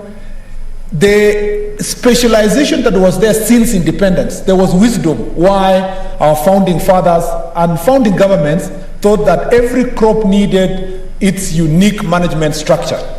And so I am glad that, as I said, the Cabinet Secretary then of Cooperative, someone who had served before and who was there at a very critical time in this country of reform in the government of the third President of the Republic, was our chair, because his wisdom has helped in informing where we should go as a country. And that's why we are now dismembering this AFA, to ensure that the institutions that existed before can now go back and revive the various crops that we have in this country. The most important thing about this bill is about what we would call separation of powers, functions, and responsibilities. Like the mover of the bill and the chair of this committee has rightly captured, we want to separate the person who is doing the regulating the sector, from the one who is the farmer, and the one who is marketing, and the one who is milling. And the uptake of this bill is to ensure that the millers, who are actually the marketers and the controllers of the market, not just locally but internationally, are separated, Madam Speaker, from separated.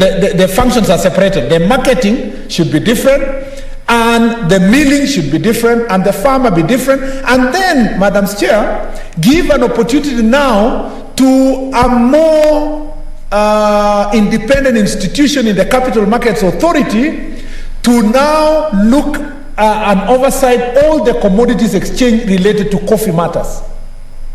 This is, it may seem to be a small, an easy exercise.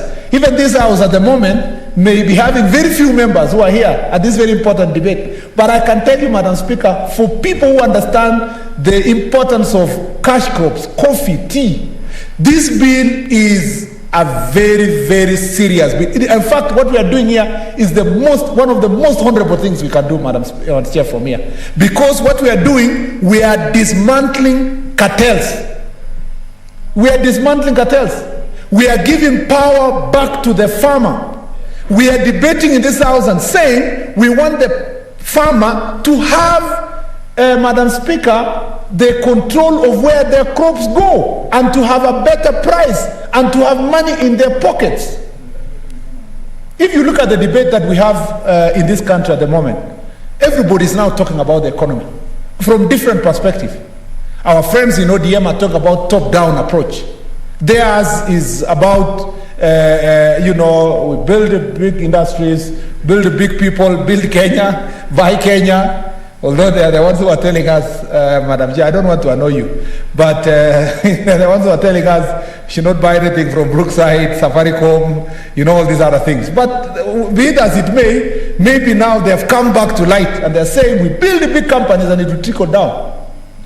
But we have an antithesis to that. Those of us who believe that we need to do bottom-up approach, which President Biden now talks about bottom-up, middle-wide approach, where we want to ensure that that small-scale farmer, however few they are, or notwithstanding the size of their farms, even if you have 1 acre, 2 acres, 3 acres of coffee, can benefit through a cooperative society that comes together to bring together all these farmers, and then they can be able to mill themselves. They have a right to mill their coffee and now get whoever wants to buy their coffee at a price they want themselves.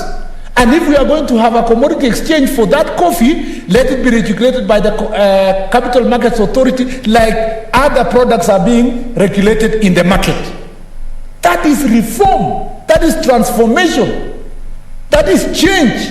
That is where we want to go as a country. And if we have to go there, we need to dismantle the cartels. I have an interest in this sector, Madam Chair, and I have a small, I want to be also, I have been taking lessons from... Senator Murkomen, today you seem to be not coordinated because you keep referring to Madam Chair, Madam Chair. It should be the Madam Speaker. Yes, then be consistent. I recognize your powers and authority as a full speaker seated with all the powers and authorities to make the ruling. It should be Madam Speaker. Madam Speaker, I have been taking lessons from Senator Ndwiga. What happens in coffee? What can be done? What can I do? Can I do small farming? Can I do some coffee? And while I was taking these lessons, I have also relatives who are neighbors and friends of Senator Ndwiga. I have a very good family member there. And I went up to the farm. And he was telling me that, yes, you can plant here specialty coffee. You can do all you want. But because of the cartels, once all this is done, you deliver your coffee to a certain miller. That miller, even if you went and negotiated a good market in New York or California or any part of this country, and you got even somebody who was going to buy your coffee, and you are still going to deliver this coffee through these millers, what happens is that they can even hide your coffee. It can even be exchanged. It can even be mixed with a low quality coffee, so that to just make sure that you become subservient, you become a servant, and you are told there's nothing you can do. We are the ones who have a control of the market out there. If this bill should give us and give farmers an opportunity now, and the amendment is coming inside this bill, that we will have Capital Markets Authority controlling the part of the marketing, regulating the marketing, and we have the farmer doing what he has to do, and everybody gets their license for what they have to do. To do the farming, to do the pulping. For those who are going to do the milling, they'll get the necessary regulation and licensing, so that then it becomes very clear in this country who does what. The other thing that this bill does is that it makes clear the functions of national government and the functions of county government. The Constitution expects that the national government will do policy and get, assist farmers, get international markets, benefit from economies of scale by bringing together all farmers across the country. And you will see that in the bill itself, we have provided for in section 6. First, let's start with the functions of the establishment of the coffee board, back to having a proper coffee board which is independent from these other agriculture boards, like the case is now in AFA. If you look at the composition of that board, you will see that it brings together the farmers, the representation of county governments, and we've put it clear there that 2 persons from opposite gender representing plantation coffee growers who are nominated by Council of Governors, and we have also 2 persons representing Association of Farmers Coffee nominated by the Cabinet Secretary, so that you have people who are representing farmers sitting there in the plantation of coffee growers, that is big farmers, and the small farmers are all seated in the board. If you look at the functions of the board, it is clear that the board has a responsibility, Madam Chair, Speaker, to provide permits and licenses as provided for in the schedule of the bill, to register coffee dealers. Meaning that, Madam Chair, if we find that you are unscrupulous business person dealing in coffee and fleecing farmers and using the opportunity you have to create, a group of cartels, we register you or deregister you with an authority of a board that has the powers and responsibility to do as the same. It also has the responsibility to conduct local and international coffee market intelligence and promotional activities so that they can be able to help the farmers, including marketing Kenya abroad and Kenyan coffee abroad. It has also responsibility to put in place a framework of capacity building and interaction of various players in the coffee industry, because it has a bigger view, an overview of what's happening in the country. If you now contrast that, you will find in section, Madam Chair, 23, the establishment of the functions of a county government when it comes to the coffee sector. And key, Madam Chair, here is they maintain an up-to-date register of coffee growers, nursery operators, because these are important. By the way, one of the reasons, let me just digress a little bit. I came to learn, albeit late, that one of the reasons why most of the young people in this country are not embracing agriculture, why agriculture doesn't sound sexy, is how it was presented. Agriculture for a long period of time was the mzee's farm, the patriarch of the family is owning large pieces of land, and then the farming itself is done in a very casual manner. I sometimes pity ourselves because even the young people of 40s and below who have bought farms, they are doing what they call telephone farming. Somebody's in Nairobi and is sending fertilizer, telling someone, okay, put the fertilizer there. You don't know if anybody's taking care of your crop or even livestock. People are farming, which is not considered to be financially viable. But farming can be very financially viable, Madam Chair, Madam Speaker, if you take the right steps. You have the right seeds, you have the right marketing strategy, you have the right people who are the scientists who are looking after the disease, they are the ones who are nutrients for your crops. And Madam Chair, it is the duty of county government now to go to the ground level. I was trying small farming the other day, Madam Chair, and for the first time I realized I have to look for professionals. I'm asking around, who is a graduate from, or who has a diploma from a Curry Training College or somewhere, who has the capacity to do it. Because sometimes if you just go and do things haphazardly, and people must be willing to spend the resources. I know, Madam Chair, that the challenge that the farmers have at the moment is that for them to follow this procedure, this proper procedure of having good seeds, good animal crop protection, is because it's costly.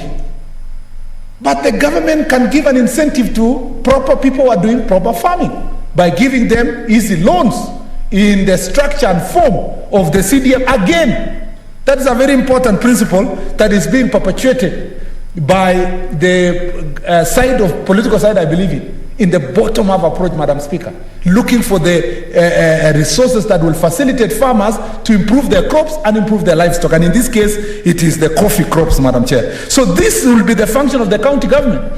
The problem with our governors and the problem with how Kenyans understood devolution is we understood devolution to be big structures, tall buildings, big offices, because there are two reasons. One, people appreciate that the governor has done so well because he has a White House for an office. Fantastic. He has a big office that he spent 500 million to build that office. But Madam Chair, what if that 500 million was given to farmers to improve their crop production, to improve their coffee? It is not, for sure that government would be appreciated because the farmers are more, they will be voted back. And the legacy is long term because you improve the living standards of the people. They are able to take their children to school. They improve their lives. These are the things that we want county government to concentrate on. To concentrate on making sure that they give out the necessary certificates and licenses, enforce national legislation. When you say that you must not farm near a river, you enforce the national legislation. If we say that you must protect water source to facilitate irrigation, implement that national legislation. That is the role of the county government. The county government also has a duty to inspect nurseries, pulping stations, warehouses, millers, and roasters located within their respective counties. The same way, Madam Chair, we passed a law here that ensures that you can only sell potatoes packaged in 50 kilos. And my people have benefited in my county. My county assembly also passed a similar law in Elgeyo Marakwet County. And now farmers in Leland area who produce potatoes and Chepkorio area in Keyo South who produce potatoes are able to sell their potatoes in the necessary, packaging that will ensure that they get good prices. This is exactly what county governments are supposed to do. Monitor and report incidents of pests and diseases outbreaks to the board so that the board can now take action. This I felt we should emphasize, Madam Chair, because there must be a dichotomy between what the board will do at the national level, which is a function of national government, and what the county government is going to do. And we must support them, the county governments. And those of you who are going to be governors, you do everything possible to ensure that you deal with that issue. Madam Chair, something else I want to emphasize in this bill is the part of the research. The bill brings back and recognizes the authority and the power of the Coffee Research Institute and the importance of knowledge and education in ensuring that we have proper coffee produce in our country. This institute does the responsibility of advising national and county government on matters research. It has the responsibility of disseminating information and information sharing locally and internationally, and it improves production, sharing of technology, and so forth, Madam Chair. This again is a very important institution, staffed with very qualified individuals in the areas of coffee, and who will ensure that our country gets the necessary information. The issue that we have been suffering in this country with is the problem of not applying education. Research is done by various universities and institutions, but it's not properly applied. We want to ensure that through this bill, there is an interlink between the Coffee Research Institute and the county governments, and that the county governments, again, having representation in this board, will also utilize the resource that come from this institution and make coffee production a very lucrative business. Madam Chair, I just want to conclude by saying we have struggled as a committee. Even though there is a committee that was established by the President, gazetted, we have had a problem with the current Cabinet Secretary. And I think the conduct of Cabinet Secretary Munya is unbecoming, because he has become like a direct agent of cartels, and he is operating against the same government he is serving. The Cabinet establishes a committee that will make sure that we take coffee products to commodity exchange. He himself takes matters into his own hands and degazettes a law that does not even function, that does not operate even under his ministry, so that the Capital Markets Authority do not come in and regulate coffee as commodity being traded in the capital. I have here, Madam Chair, and I will table letters being exchanged between the Attorney General and CS Munya, trying to, in fact, the Attorney General stopped short of telling him that as a lawyer you should understand what the law is all about. And Madam Chair, this is what blinds this nation, because of the small and short-term interest that individuals have in this country. And I pity this because CS Munya comes from a region that he should be protecting the farmers. He comes from Mount Kenya region, where most of the farmers are crying about coffee prices. People are cutting their coffees and establishing bricks and mortar, building flats, Madam Chair. Yet coffee can be more lucrative, can employ more people in this country than flats which are being built. Yet the cabinet secretary is falling into the hands of cartels. And the danger with this behavior, Madam Chair, is that it usually happens just before election. And your guess is as good as mine. Because there are incentives that come with cartels when they know that election is around the corner, is they know that politicians and aspirants want money. And Madam Chair, we want to tell the cabinet secretary to respect the cabinet itself and to respect the president, who established a committee that wanted transparency, accountability. And as a committee, we will not get tired raising these issues, because the exchanges that we have here, Madam Chair, cannot go unchallenged. And I want this committee, I want to request this House today, let's debate this bill robustly today, and possibly, Madam Chair, if it's possible, we dispense with second reading tomorrow, so that next week we are able to come back to do the amendments in the committee stage and pass this bill, goes to National Assembly, and we sort this issue, Madam Chair, because we want to go home, back to our counties after this term. If we will have done nothing else, Madam Chair, for 5 years, we will have liberated our farmers. If we can only do what we are doing insofar as coffee and tea is concerned. Madam Chair, I beg to second.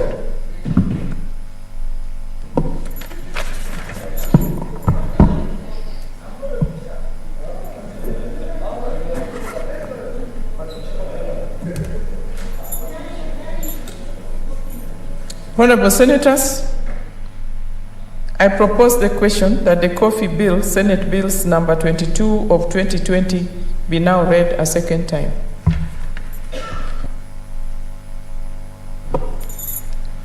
Senator Wetangula Moses Masika, Senator for Bungoma County.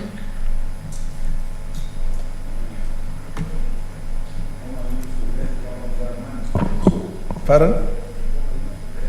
Thank you, Madam Speaker. Madam Speaker, this bill is very dear to my heart. I grew up, Madam Speaker, as a little boy. Every Friday afternoon and Saturday morning, we were picking coffee during harvest season. And after picking coffee, we'll put on an ox cart and travel for 3, 4, 5 kilometers to deliver to the Coffee Society factory. And when the payments came, Madam Speaker, those days, it was an early Christmas for the families.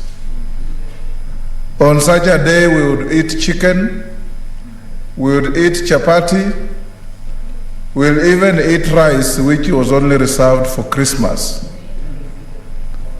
These were the days, Madam Speaker, when the country and the government valued the farmer. I want, as I support this bill, Madam Speaker, to salute my brother, the distinguished senator for Embu. It is not just now that he has shown his soft heart for farmers.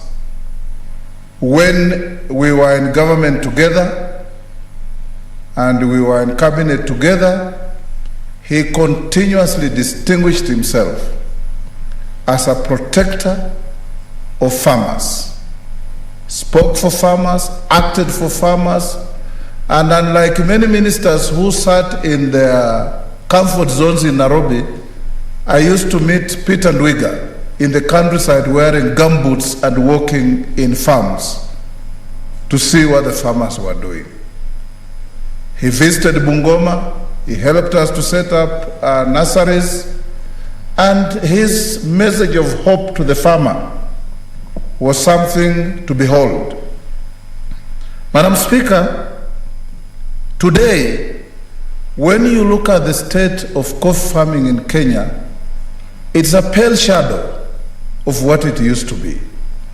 My count of Bungoma, Madam Speaker, in 1959, before independence, lend money to Her Majesty's government from proceeds of coffee Bungoma Coffee Farmers Union.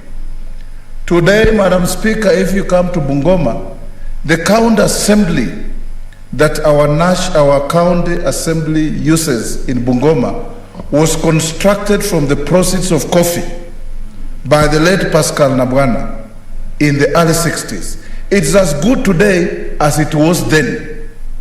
Imagine with the madness of building brick and mortar everywhere, Bungoma has not found it necessary to construct another county assembly because what was constructed from proceeds of coffee in the early 60s is still as good as any new structure today.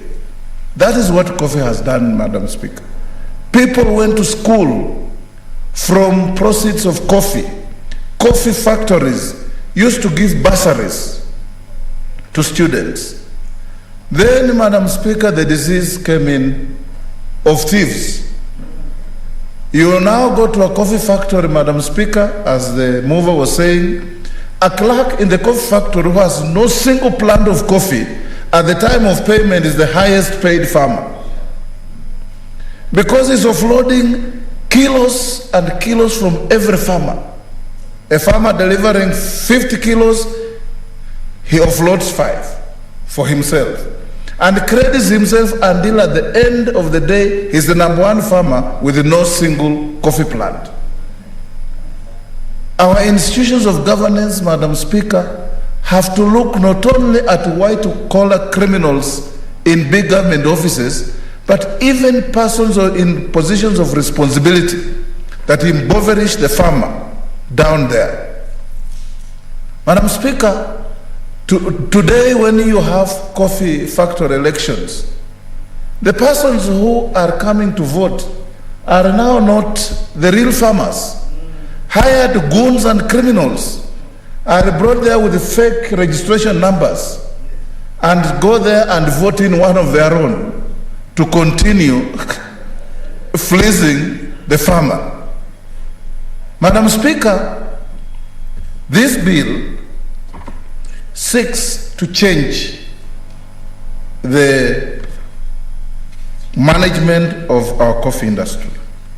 And I want to encourage the mover, my brother Ndwiga, that there are a few things that he may wish at committee stage to look at so that we make it even better. Agriculture is devolved, and being a devolved function, I agree and allowed the sharing of responsibilities between the national government and the county governments. As we do so, Madam Speaker, accountability and accountability and accountability of those manning this important industry must be emphasized. Madam Speaker, out there, you know, when the new constitution came in and we brought in Alpha Bill, that was the beginning of the destruction of farming in Kenya. We took all crop legislations, lumped them under one composite act of parliament. The sugar industry went, pyrethrum went, rice farming was compromised, maize farming was compromised, coffee farming was killed, and today we are now on a reconstruction path. And this reconstruction, Madam Speaker, must be people-centered, because the farmer is the most important person in any matrix about farming. We are not going to have, Madam Speaker, the bad old days where people sitting in KPCU earning billions of shillings and the farmer toiling and moiling from morning to evening looks like a beggar. We want to put authority back to the farmer and money in the pockets of farmers. Madam Speaker, as we do so, I want the mover of the bill to consider several things that I want to point out. Number one, Madam Speaker, the clause 4. With the devolution, I don't know why we want to keep the headquarters of this coffee board in Nairobi. Nairobi doesn't grow any coffee. Nairobi doesn't get involved in any coffee growing, and this is how the cartels in Nairobi then micromanage the farming in the country. I don't mind, Madam Speaker, the coffee board to be domiciled in any of the major coffee growing areas, whether it is Embu, whether it is Meru, whether it is Trans Nzoia, Bungoma, wherever, so that people feel that actually this is a devolved function. And Kisii, I agree with you, Professor, because Kisii is a major coffee growing area. We need to decentralize things from Nairobi and take to the real producers of these crops. I don't mind, Madam Speaker, my brother Ndwiga hosting this coffee board even in Embu, where he comes from. But to keep everything in Nairobi, farmers who want to come and get services are brutalized by sometimes not very friendly people. They lose their money. They have to spend a lot of money in expensive hotels. So I want you to consider that, Madam Speaker. Clause 5, 1D. I don't understand why the committee wants investment of board money to be referred to the Cabinet Secretary for Finance for approval. I thought the board, being a body corporate, when they want to invest money, their line ministry is agriculture. And it is not a matter of taxation, it's not a matter of something that requires the treasurer. The treasurer, as it is, Madam Speaker, is so tied down battling how to deal with our runaway public debt that dealing with the coffee money will be one of their least interests. So I would want if you don't trust the board to handle their finances and you need ministerial approval, then give it to the mother ministry. And I'm sure the Minister for Agriculture going in the future may not be as unreasonable as the one we are experiencing today. So we'll have things done properly. Madam Speaker, when you go to clause 7, persons who serve on the board, I'm always very uncomfortable, Senator Murkomen, about just saying a person is eligible because he holds a degree from a university recognized in Kenya. You know, when we are dealing with coffee, we can't just, suppose somebody turns up with a degree in Bible and you want him to sit on the coffee board. Somebody turns up, Mr. Speaker, I saw that there's a university that's offering a degree in witchcraft. Somebody turns up with a degree in witchcraft from a university recognized in Kenya. And you say, this person is now fit to sit on the coffee board of Kenya. You know, we need to be, to be more definitive, Mr. Speaker, in what degree we are talking about. Because if we are talking of coffee, it must be a degree relevant to crops, more particularly the crop in issue. So let's not be vague and just say a degree from a university recognized in Kenya. And we have very weird public officers in this country, Madam Speaker. A minister will just appoint somebody with a bachelor's in witchcraft and say he has a degree recognized in Kenya. Let him sit on the coffee board. So we need, Madam Speaker, to look at that and see if we can change. Madam Speaker, I also want to encourage that, you know, we are in a free market economy. We should not overregulate. We should bring sanity to the industry, but we should not overregulate, because when you overregulate, you also undermine the efficacy of the farmer in producing, and then there will be too many roadblocks, and those licenses are normally toll stations, and the farmers suffer in the process. For example, in clause 9, you know, is it clause 9? No, clause 10, I agree that the board must perform these functions of regulating and promoting development of the industry, registering coffee dealers, and so on. In fact, Madam Speaker, the regulation and the registration and the policing must be the dealers. And you heard what the mover said, that people who just sit at the top and decide this is grade A, this is grade B, this is grade C, grade D, swindle the farmer and then export it as one grade and take the money. Those are the people that you need to focus on. Get what Safaricom calls mulika mwizi and focus on them so that you reduce their nefarious activities that hurt the farmer. Madam Speaker, there is a clause that I want the mover to really look at. The first one in this is the one in clause 23. You know, when you say, and I think it's just the language, when you say each county government shall, it means all the 47 counties are obligated. But not all the 47 counties grow coffee. Because when you say each county government shall implement the national government policy relating to coffee, it means you are going to force Wajir to implement a coffee issue. You are going to force Mandera. I think you need to find a language, so like say each county government, where applicable or where coffee is grown, is obligated to enforce the provisions of this, so that we don't now start having the madness we had with the fish ponds. Even with the study showing that in Wajir, Garissa, evaporation is at over 85%. We saw government taking money to construct fish ponds. In Wajir, you put fingerlings, within 2 weeks, the entire water has been evaporated, money has been stolen, and in the books of government, fish ponds have been constructed all over the country. So we must have where it's applicable, so that it is not everywhere.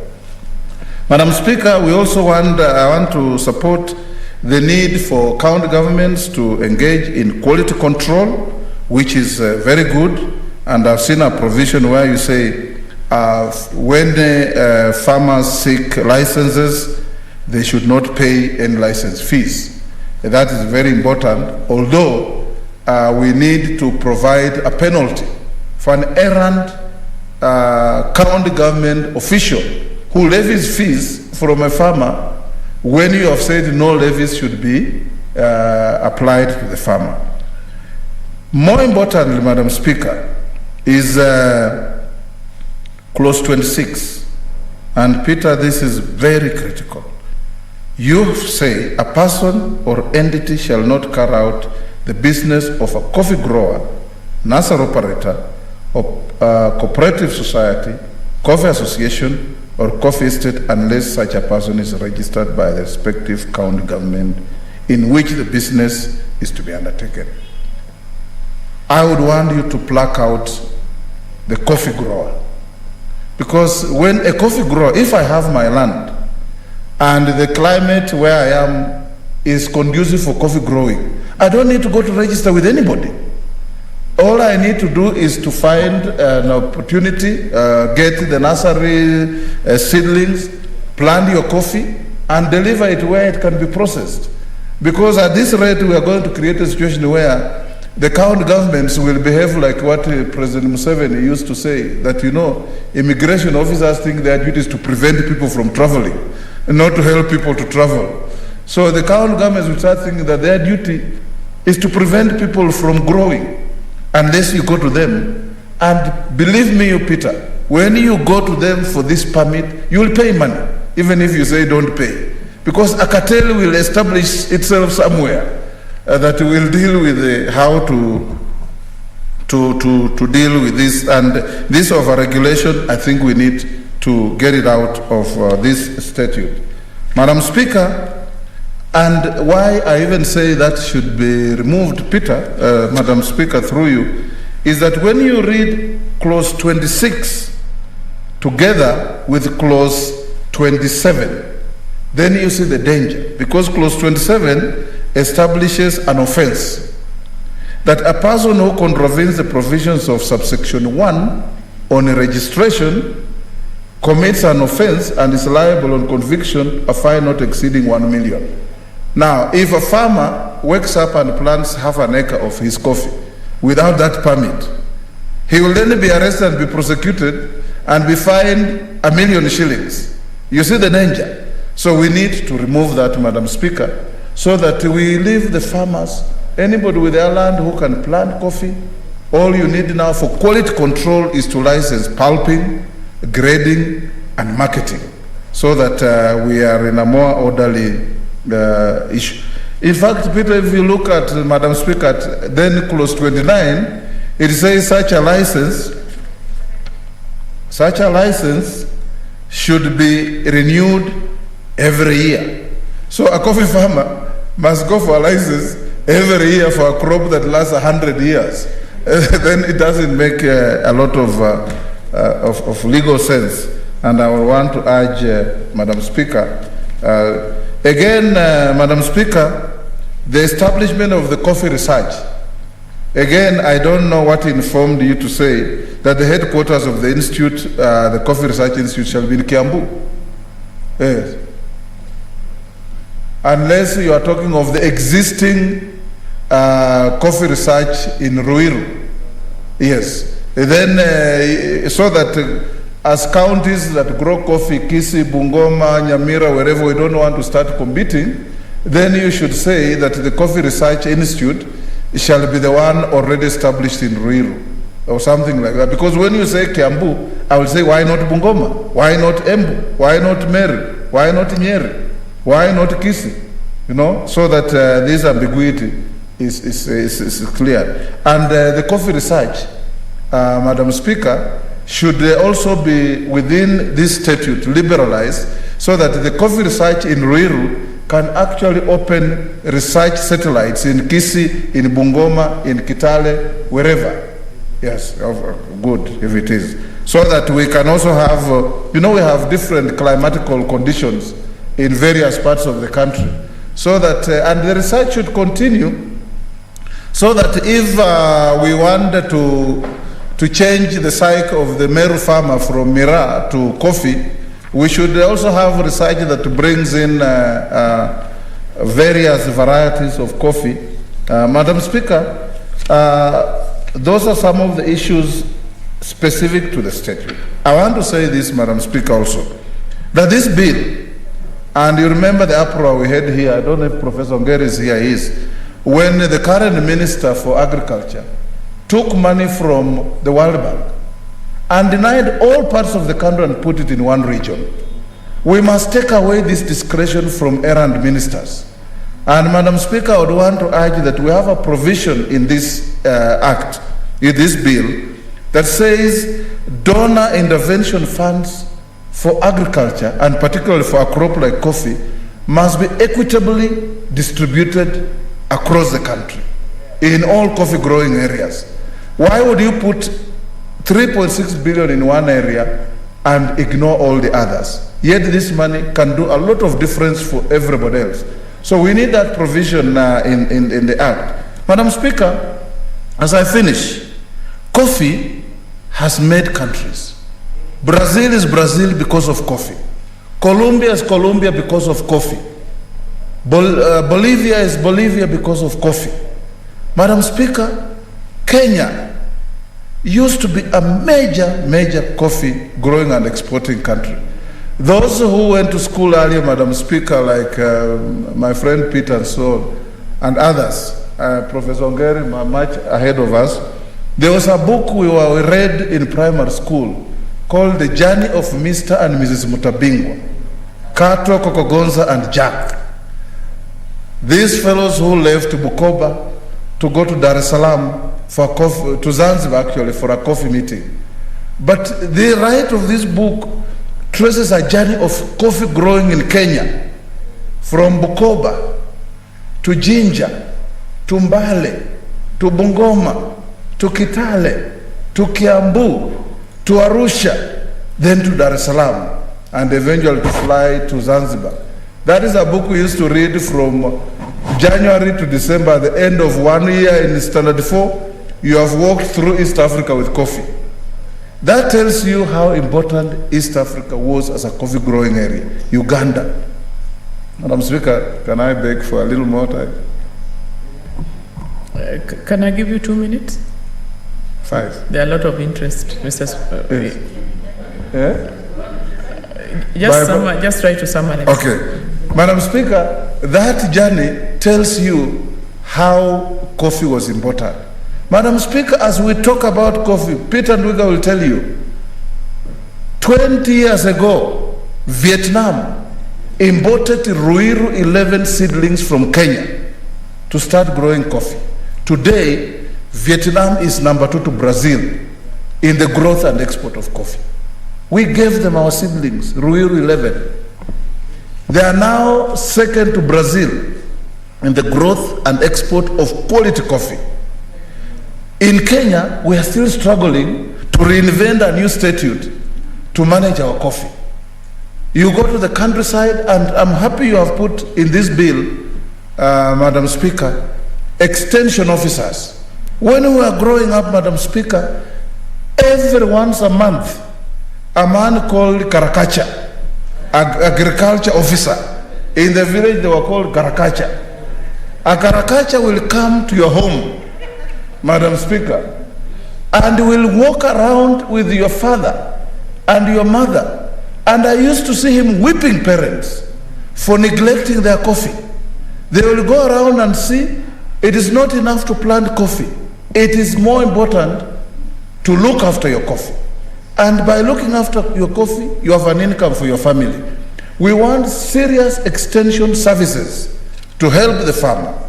And I'm happy that you have put this in this bill so that farmers are not just left to themselves. You plant coffee, you don't know when to prune it, you don't know when to top dress it, you don't know when to weed it, you don't know what to do with your berries if there is frost, you don't know when to spray. This is what they should do. And I'm happy that you have incorporated this. As my brother from West Pokot walks in, West Pokot, by the way, is now one of the new frontiers for coffee growing. And as West Pokot is one of the frontiers, I want the majority leader to join this house in condemning Minister Muya for taking all the money from the World Bank and forgetting that Pokot grows coffee, Trans Nzoia grows coffee, Bungoma grows coffee, Kisii grows coffee, Nyamira grows coffee, Kakamega grows coffee, Vihiga grows coffee, and takes the money to one region. And when we asked him, he arrogantly says, I will give them cotton money. You know, cotton is not the alternative to coffee. And if you go to West Pokot, you can't tell a farmer, don't grow coffee, grow cotton. They are growing what is suitable for the climate. We want to see that any money, whether it is from the taxpayer or from the donor, to benefit all Kenyans, regardless of where they come from, regardless of where authority for the time being resides, so that Kenyans can be able to grow together and be happy as one. One big happy family of Kenyan farmers called Kenyans. And Honorable Ndwiga, I salute you because this has been a calling for you. And continue leading this country in the revival of coffee. Finally, I want to encourage you that set up a parliamentary caucus on coffee. A parliamentary caucus on coffee with voluntary members of all of us who come from the frontier where coffee is growing, so that we can be able day to day to review existing legislation, bring new legislation, and even lobby donors for supporting this program so that our people can move away from poverty and start living more decent lives than they currently do. I support the bill, Madam Speaker.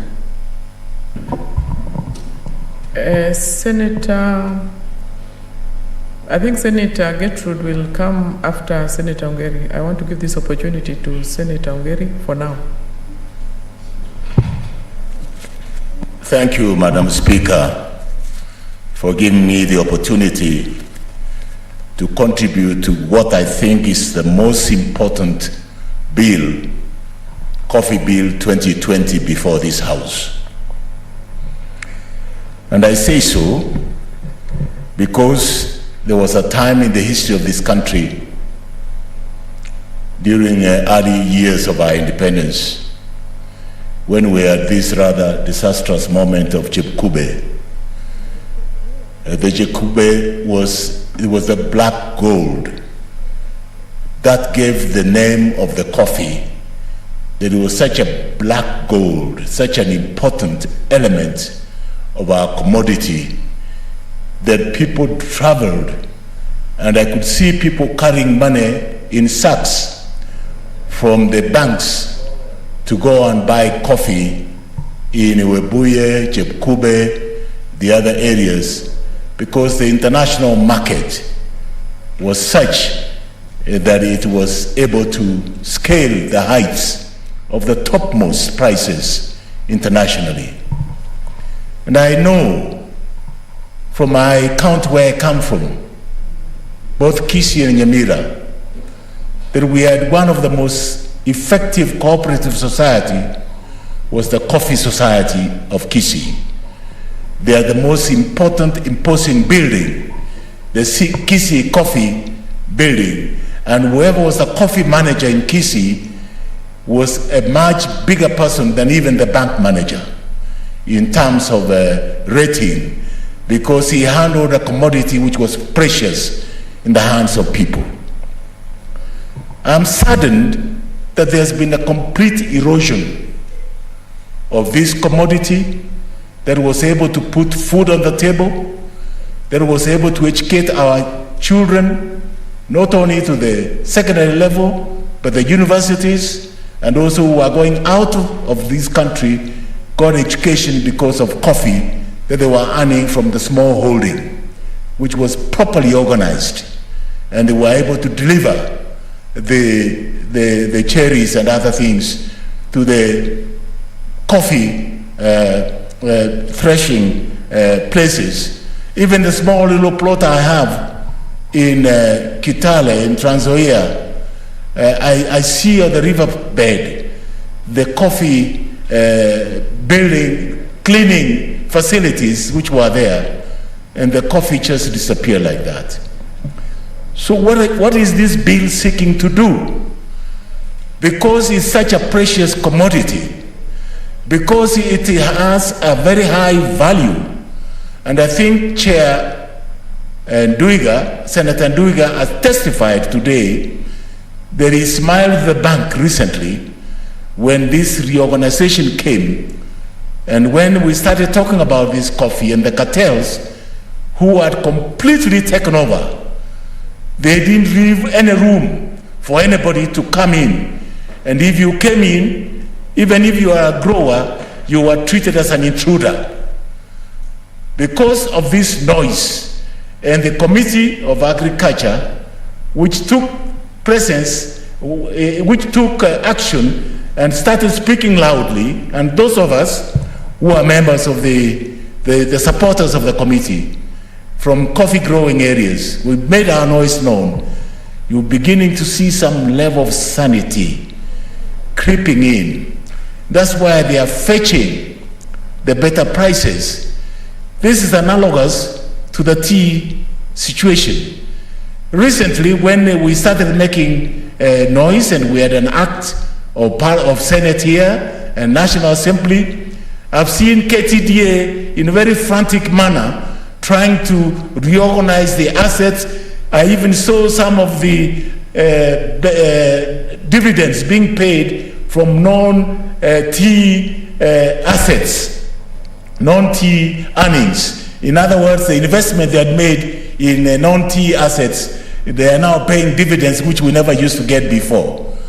So then this bill is seeking to rationalize and be able to control the cartels that have been both the managers of the coffee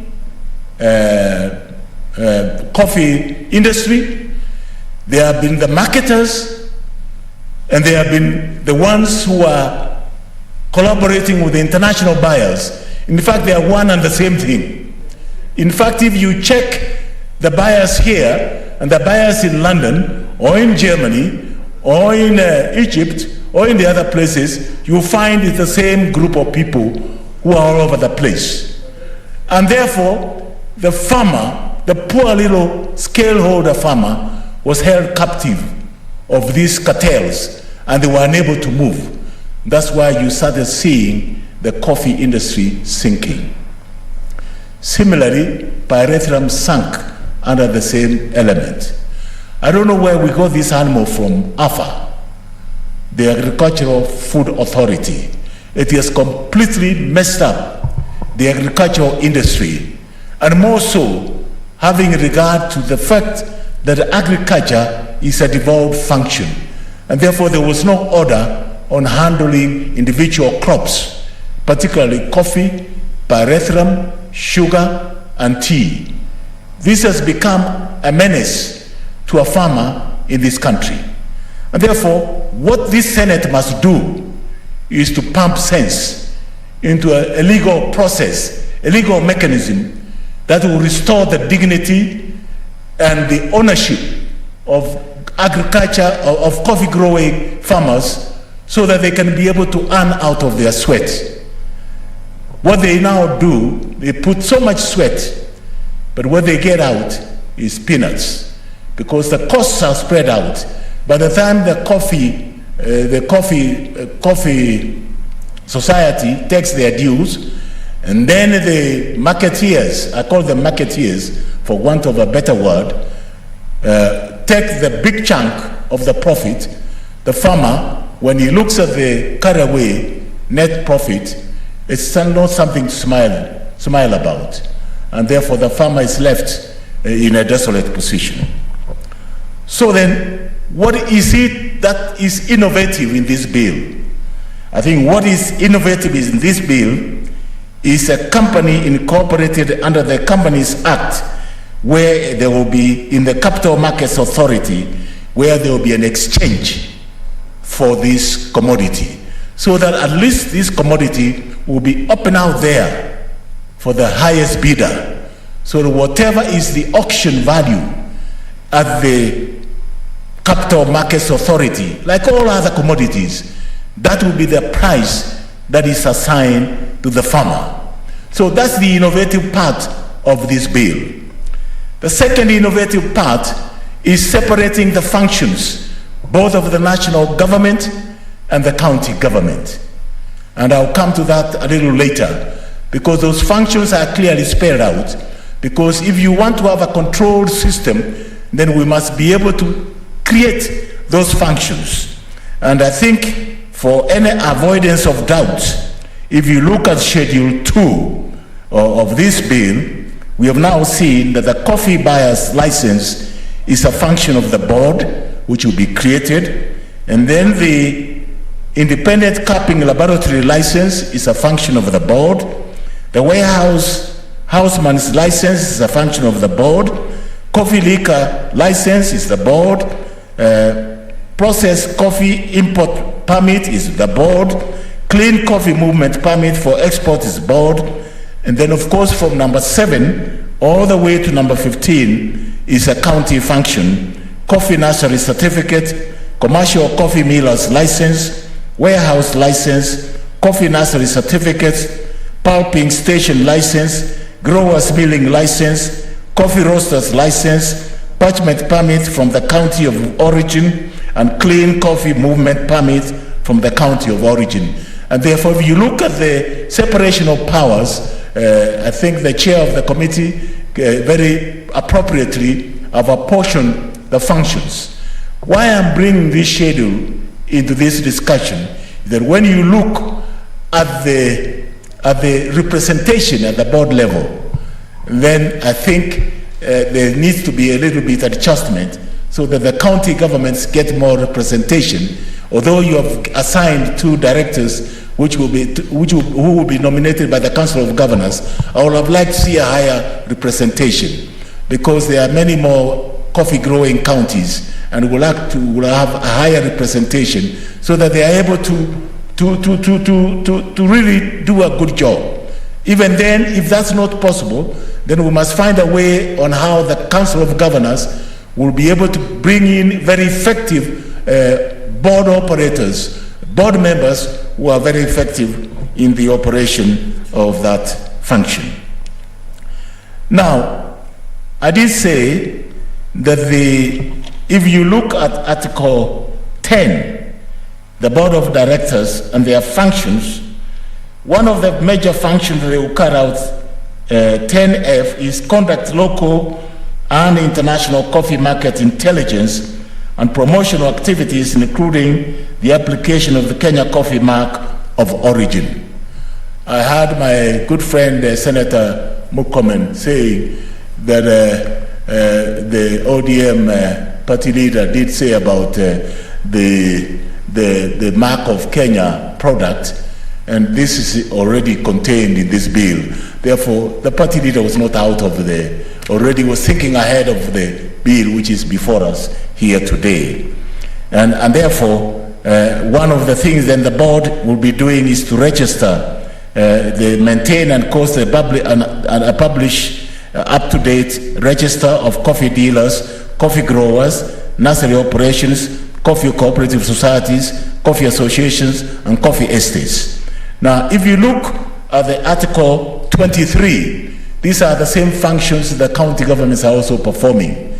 And I think we need to look on how to iron out so that we don't have a duplication of services and functions. I think, Chair, you've already seen that. If you look at the role of the county government is to maintain an up-to-date register of coffee growers, nursery operators, coffee cooperatives, societies, coffee associations, coffee estates, that country, coffee, and I think that's a duplication. But there is no harm in the Council of Governors bequeathing that register to the board so that they can be able to put it on board and be able to carry out the function. So I see my time is not, I would have liked to speak much more, but one thing that I want to bring out, that for the coffee farmer to carry home something tangible, because the county governments are going to invest in the farmer, and therefore we want to encourage the county governments to invest in the farmer, whether in the coffee industry, the tea industry, or otherwise. And therefore we should give them a higher responsibility so that they can be able to carry it out. Senate, Order, Senator, you still have 7 minutes to go. Oh, I have still 7 minutes to go. So thank you. We still then have so that the farmer is encouraged by the county governments. This should be the first function of the county governments. And all this credit coming either from the World Bank or from other Bretton Woods institutions or from the donor countries to the farming industry, and particularly the coffee industry, that money should find a direct injection into the county governments so that the county governments can then dispense that money directly to the farmer. And very little should be left at the board level, for if any, just for purposes of any percentage, for purposes of their normal administrative functions at the board level. But the bulk of that money, to be able to improve the coffee industry, should be transmitted to the county governments directly to the coffee farmers, who can then be able to benefit from the new technologies and the new knowledge in the area of coffee industry. One of the elements is research, the coffee diseases that may affect farmers, the provision of fertilizers, inputs to the farming industry, the way they are picking the cherries, the way they are drying them up, the way they are carrying them to the marketers or to the marketing point. It's very critical. The movement of that coffee to point A to point B is very critical because of the security of the coffee being a high value commodity, and therefore it's subject to being stolen by cartels who have not learned to sweat and earn their living through sweating and by farming, and therefore wanting to carry away the farmers' very little minimal input industry. And I believe, Mr. Speaker, Mr. Speaker now, not Madam Speaker, I believe, Mr. Speaker, that this is a very important element, that any money coming should be a direct injection to the farmer. And I like the idea somewhere along in the bill, somewhere in the bill where it states value addition. And I was very proud. Today when I'm traveling out, I like buying the tea made in Kenya. It's a pride. And when you go to the visiting country, when they receive it, you can see a broad smile in their eyes. It's one way of marketing our product. I would like to see a similar thing where you are carrying coffee made in Kenya so that it carries that name. And this labeling of the grading, the AA, the BB, I think we should now get into that element of it. We've been taken for a ride and I think you've heard it from the chair himself, that after labeling, it's all packed in one bag and sold as AA product, and therefore the loser is the farmer who doesn't get full credit for what he has earned for that product. Kisi and Yamira and those who are growing coffee will be very happy that today, as their senator, I'm fully backing this bill, and I'd like to see it come into law almost immediately if we can be able to manage to pass it through the second reading and then through the other processes and it becomes the law. It will be the best gift to the people of Kenya, because coffee has suffered so much, and we can now start reviving coffee farming in our industry. Just as we also want to continue reviving the tea industry, pyrethrum industry, and the sugar industry, and the cotton industry. These are very critical products, agricultural products for the farmer. Once the farmer has got all these products in place, and then we have value addition, the micro enterprises.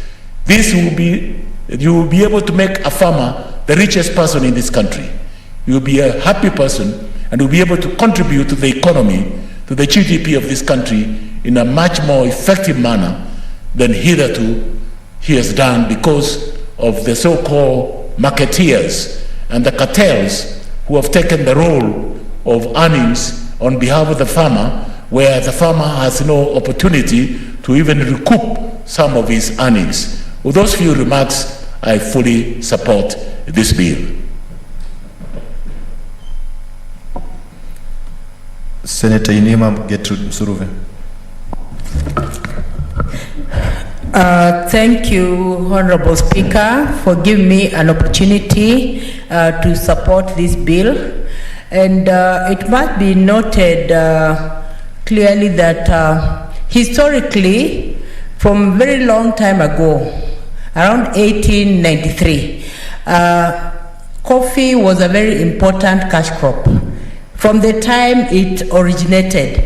And I remember also clearly when I was growing up, I could see plantains of coffee. My grandfather planted, together with also tea, because these were considered cash crops that would help families, because there was a stable kind of income from growing of coffee.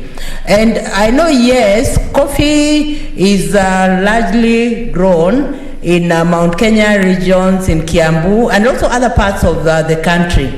But Honorable Speaker, I want to inform the floor of this House that in as much as we are saying that it was a cash crop and a big cash crop and benefited the farmers in terms of getting money, especially when it comes to foreign exchange earning, it reached a point when the farmers themselves were uprooting the plantains.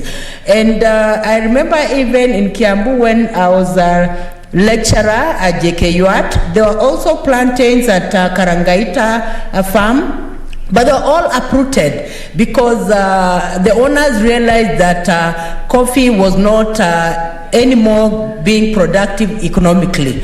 And I want to say, Honorable Speaker, that this bill by Senator Dwiga is a bill that needs to be supported by all means, simply because it is addressing the desperate issues that coffee farmers had, that they would spend lots of time farming coffee, and they would spend a lot of money, paying the laborers and all that, but the returns were actually not there. And it is not only in Kiambu where the plantains were uprooted.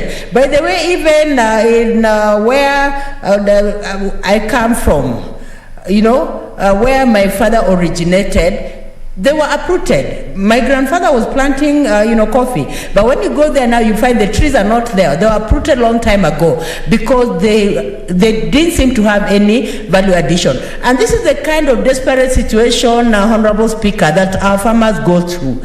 But sometimes they spend a lot of time farming, toiling, and all that. But when it comes to returns, the returns go to somebody else, Honorable Speaker. And it has also happened in the Mumia Sugar Company and the sugar growing areas, Honorable Speaker. The same case, the same frustration that coffee farmers were facing in the coffee growing areas is the same case also that sugar farmers have been facing in Mumias until some of them abdicated the issue of planting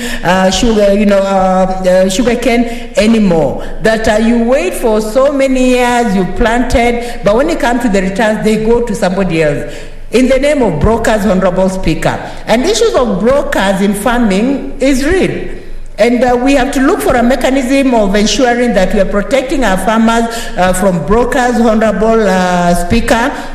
And this bill comes in, clearly to protect farmers of coffee from brokerage, Honorable Speaker, because the bill talks about separation of powers, which is very important, Honorable Speaker.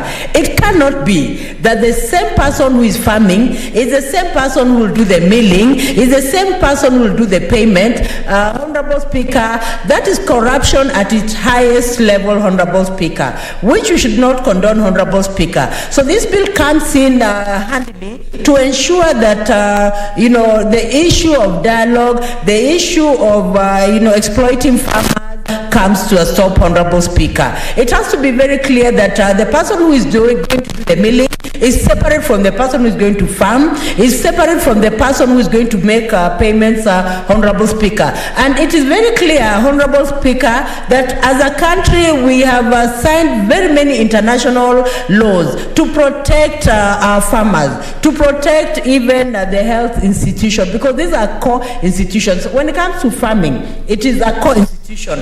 When it comes also to health, it's a core institution. And Kenya is a signatory of the Abuja and Maputo Declaration that seek to support these areas of health and farming. So it is just important that we stick to the declarations and ensure that we adhere to international standards and international laws so that we protect our farmers, Honorable Speaker. When it comes to farming, Honorable Speaker, the farmer does not only help himself, he also helps the entire society. He also helps the entire nation. He also helps internationally, Honorable Speaker, because it is in this coffee farming that you find that laborers have been employed, Honorable Speaker.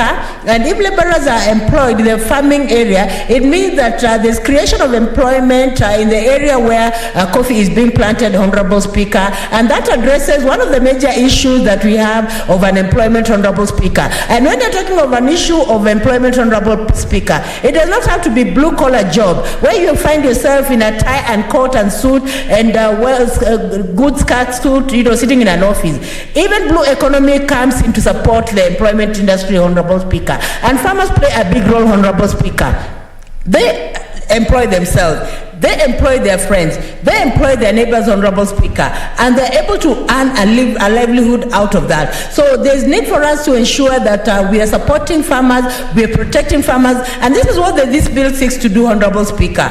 Honorable Speaker, there are so many cartels that have been in this industry, the coffee industry, and these cartels should come to a stop, Honorable Speaker, because when we are talking of Kenyan coffee, it is brewed internationally, and it is very expensive, Honorable Speaker. Sometimes it's even taken raw from the farmers. And once it comes back to Kenya, even the same farmer who planted that coffee, Honorable Speaker, is not able to afford it because it becomes damn expensive. So there is need for us to ensure that even the farmer himself who plants the coffee is able to afford the same coffee that he has planted, Honorable Speaker. Just like cane, you'll find that the farmers who grow cane, they're not able to afford even buying sugar, yet that cane that they planted is the same cane that will eventually be refined and becomes sugar, Honorable Speaker. This is irony of ironies, that you are the producer but you're not able to consume what you've already produced because you cannot afford it, Honorable Speaker. So, Honorable Speaker, I support this bill by by the Duga, and I have to say, Honorable Speaker, even the issue of registration is important. Simply because there is need for county governments to ensure that when it comes to coffee farmers, they are registered. When it comes to the licenses, they are registered, specifically. Like, for example, if someone is a miller, let that person be known by the county governments. Let that person also have a license to do what he's supposed to do. When it comes to also selling, manufacturing and all that, let the licenses be there, Honorable Speaker, so that the farmers are known. And they should not only be known, Honorable Speaker, they should be facilitated, they should be helped, and there should be linkages. This bill talks about linkages, Honorable Speaker. And I have to say, Honorable Speaker, another frustration that our farmers get, Honorable Speaker, and not only in the coffee growing areas. Sometimes our farmers spend a lot of time doing what they're supposed to do. They plant the cash crops, they plant the foods, but when it comes to now selling, they have nowhere to sell, Honorable Speaker. And I want to give an example of avocado farmers. Some of them, Honorable Speaker, after harvesting avocados, they have nowhere to take the avocados. Yet our avocados are very expensive, Honorable Speaker. The avocados can be used in making avocado oil and all that, that even that avocado grower cannot even afford. But when it comes to the farmers who plant avocados, you'll find that they just give the avocados to cows because they have nowhere to take the avocados. So, Honorable Speaker, there must be linkages to help our farmers know where to take the products that they actually plant. Honorable Speaker, I want to say that when it comes to issues of policy relating to coffee, yes, the register should be maintained by the national government, but it should cascade to the county government, so that in the county governments are aware of the growers of coffee in the area, and apart from knowing the growers of coffee, they should also know who is licensed, Honorable Speaker. And when it comes to licensing, it should not be an issue that is so complicated, Honorable Speaker, because naturally Kenyans are farmers, and naturally we have the art of farming. So if we have the art of farming, it has to be nurtured. It has to be honest, so that we even become professional farmers, and we become also skilled in whatever we are doing. Farmers need to be encouraged by all ways. Honorable Speaker, I've seen farmers very desperate, not knowing sometimes where to take their products. And I remember there's a year when we were just in Parliament, farmers planted a lot of maize, but their maize was rotting. It was rotting in the stores, Honorable Speaker. They did not know where to take their maize, and yet their children did not have fees, and yet maybe they do not have NHIF, and yet maybe they cannot maintain their own families. Honorable Speaker, it is a sorrow state. We have to look for ways of encouraging our farmers. We have to ensure that the coffee farmers are encouraged. We have to ensure that the sugarcane farmers in Mumias, in Kakamega, in Western are actually encouraged, Honorable Speaker. We cannot sit on our laurels when farmers are not being supported, Honorable Speaker. We have to look for a way of ensuring that our farmers are actually protected from brokers. In fact, what ails the farming industry is just the brokerage, that someone decides I'm a farmer, at the same time I'm a miller, at the same time I'm an accountant. I mean, it can't work, Honorable Speaker. The pains that farmers go through, we have to see how to alleviate these pains, Honorable Speaker, because farmers play a big role in the economy of this country, and playing a big role in the economy of this country, they should be the first people to support, Honorable Speaker. So I support this bill that the chairman agriculture has come up with, and I believe that, Honorable Speaker, that we are going to deliberate on this issue of of this bill and ensure that it sees the light of the day, and also ensure that it becomes law, Honorable Speaker. When it becomes law, Honorable Speaker, then the farmers are going to commend this Senate, because they'll see that we stood in at the right time to ensure that they're not exploited, Honorable Speaker. And this issue of the common man being exploited, Honorable Speaker, it must come to a stop, Honorable Speaker. The common man is exploited in very many ways, Honorable Speaker. Speaker. And even I want to give an example where the common man is exploited, like even in taxi drivers, the ones who drive, do the taxi, Honorable Speaker. You see them working so many hours, Honorable Speaker. The youths of this country, Honorable Speaker, working very many hours, but at the end of the day, they do not get the real proceeds from their work, Honorable Speaker. Why? Because there's a mechanism in place that does not allow them to get directly, Honorable Speaker. We must ensure that people get from their sweat, Honorable Speaker. Direct investment must have direct benefits, Honorable Speaker. It is painful to have a direct investment.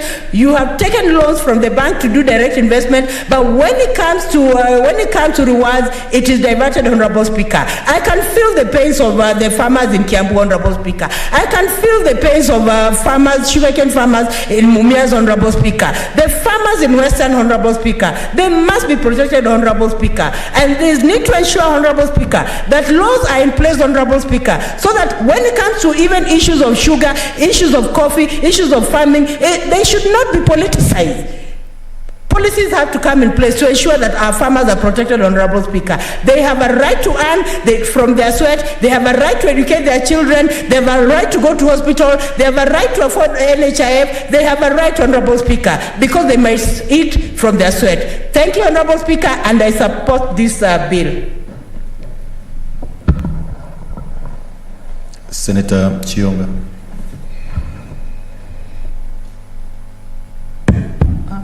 Thank you, Mr. Speaker, for giving me this opportunity to support the bill on coffee by Senator Ndwika. Mr. Speaker, I would like to start by congratulating Senator Ndwika for both being the chair of Agricultural Committee where I once served, and now he is presenting the bill on the floor of this House in plea to the members to vote for it so as to improve the lives of Kenyans who belong to agriculture sector.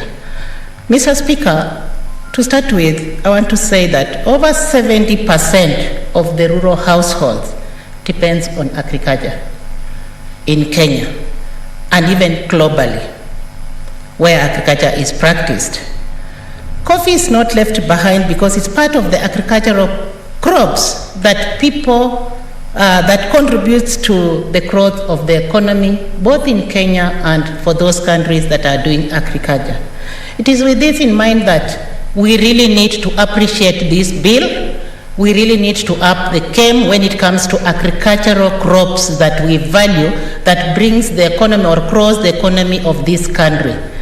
Later in the years in 1980s, we used to see the crop of coffee being a giant share, especially the shareholders of this country's economy came from the agricultural sector where coffee was part of the value. And right now, the crops are being killed one by one. We need to assess and to know or to redress where did the country go wrong? Where did the system start failing so as to fail agriculture commodities that we value in Kenya? Mr. Speaker, the agriculture is devolved, and somebody somewhere in Kenya still lives in daydreaming that agriculture still belongs to the national government. And this contributes a lot to the killing of these particular crops we are talking about. The other day we were making noise, and we are still even making noise in western part of Kenya and all those regions that grow sugar. Why are we making this noise? It's because somebody somewhere is trying to mislead the world by grabbing all that is meant for farmers to make it a national function. We need to leave it aside. We need to leave it for the farmers to breathe their fresh air. Mr. Speaker, the Ministry of Agriculture needs to realize, and I want to state clearly, to realize that it is upon the farmers to uphold and to enjoy the benefit that they have invested in, and not to be controlled by any sector somewhere. We have mentioned in the bill, or they have mentioned in the bill about the boards. We want the boards that are mentioned here to be revamped so as to look deep into the issues of the coffee farmers. The same way it happens with sugar, The same way it happens with sugar, cotton, and others. We do not want it to happen again. Because when we are realizing the mistakes that we have done, it is there that we start finding our way back. Mr. Speaker, farmers in Kenya need to be protected, just as my fellow colleagues have said.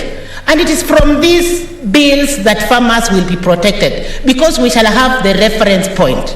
We shall have reference points that are documented, and we shall be always referring to a document that is undersigned and passed by the representatives of Kenyans.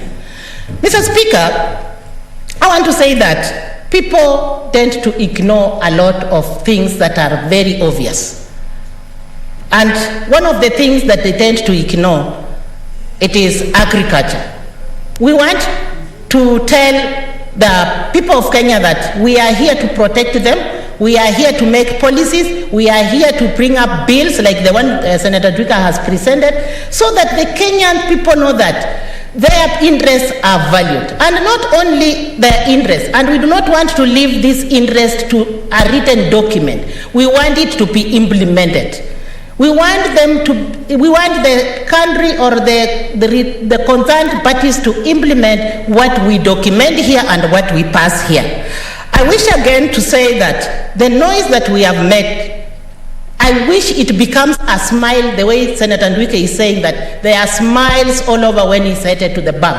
How I wish that smile is transformed and transferred also to the other farmers who value their crops in Kenya, like the western part of region who are growing sugarcane, the ones who are growing maize, the ones who grew once cotton to be revamped, the ones who are growing every sector or every crop or any crop they feel like they can invest in. Mr. Speaker, it is very sad when we talk about corruption. And corruption is all that has killed our economy, where few people control the whole. They want to behave like they want to control everything that they see. We have our constitution that we value a lot. And if this bill actually, we strictly want to follow what is here, then we might not go wrong. I want to urge Senator Ndwika that when it comes to passing of this bill, we are supporting you, we shall support you, and let us stand together to support one another. And when we are supporting one another, we are not supporting ourselves, we are supporting the representatives, we are supporting the citizens of Kenya. And when we support citizens of Kenya, that is where our livelihood will improve. I want to end by saying that it will be both our responsibility and the responsibility of our government to make sure that what is passed in this bill comes to pass.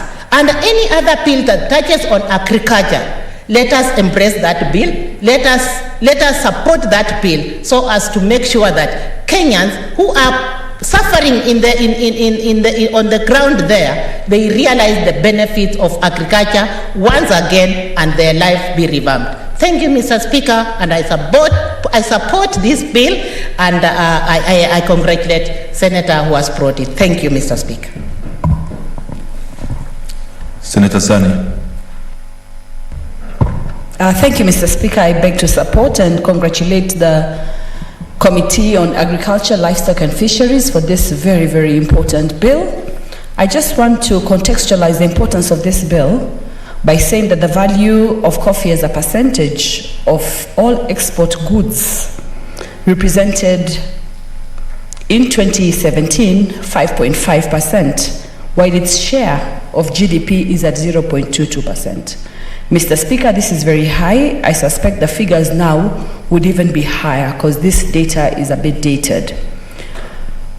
Also, the coffee industry contributes an average of 23 billion per year in foreign earnings.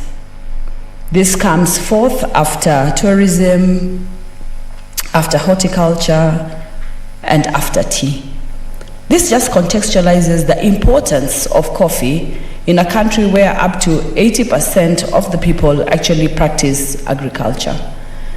We are key, if you look at the internet and if you look at the various information on coffee, Kenyan coffee trends very high. is well liked.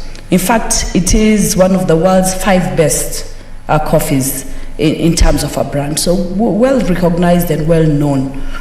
Over time, of course, we have always lamented that more could have been done in terms of coffee and especially value addition.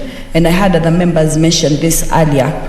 Because when we have that level of value addition, I remember we used to have the story of saying that coffee is exported, but it could be exported at better variance so that we can actually reap the best, because other companies come in and they're able to do that.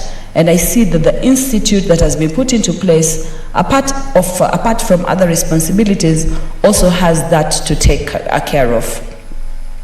It's amazing that most of the time when we think of coffee and its growth, we think of Mount Kenya, but there are many other areas, and therefore we're looking at this as a national issue that really touches on various counties as well.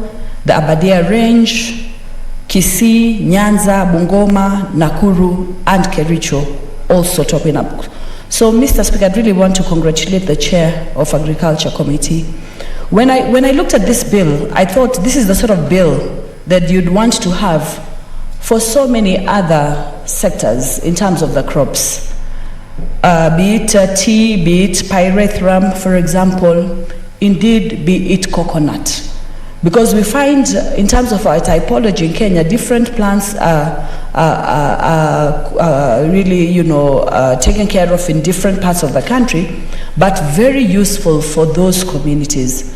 Mr. Speaker, and you'll remember, apart from the coffee bill, we are talking about the tea bill, we have the coconut bill, because most important, we need to be able to come up with a structure for each of these plants or for each of these sectors so that they can be able to be really cushioned well. This particular bill introduces the coffee bill, the Coffee Board of Kenya. It introduces very important regulatory provisions. It gives clear roles for the national and the counties, and really just enhancing that counties can do more in terms of promotion of coffee. Financial provisions, the Coffee Research Institute of Kenya, very, very key, so that they're able to do research, the terms of service are given there, how to conduct their business, but more important that more and more research over time can improve this sector. And then the financial provisions also of the institute are given. So I think the bill is very broad in touching most of these aspects, but more characteristically trying to densify and have the national components and also the county components, and where that intermediary role can be and how each of these can play their role to their utmost ability. Where we have over 250,000 Kenyans employed in the production of coffee, and this is just in one sector, that is the production itself. We haven't talked about the planting, we haven't talked about the nurseries, we haven't talked about the export markets. Then we're talking about really a sector that carries very many people. And therefore, what other senators have said, I think I had them on the floor of the House, the issue of ensuring that we have better prices becomes very critical, because this means more. In fact, there's a time when many producers, and indeed even those with exporters, and those who would even want to use the products, would want to make sure that a fair bargaining price has been put into place. This was a big debate, especially in terms of French beans production. But the whole issue of ethical trade, so much money and time and effort has been put, and is the price commensurate with what has gone in? And I know there are certain countries, for example, in Europe, which will only buy certain brands when they show that the issue of ethical trade has been put into consideration.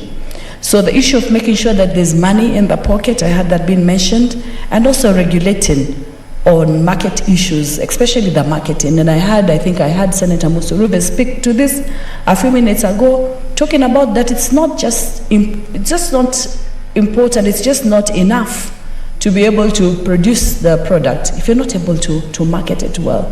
And make sure these regulatory schemes to be able to do that are put into place. So, as I have said, most of the structures in this bill are the same structures we'd want for the tea, for pyrethrum, for coconut, for all our main sectors, for cotton, for all our main sectors, so that they can be run very, very well.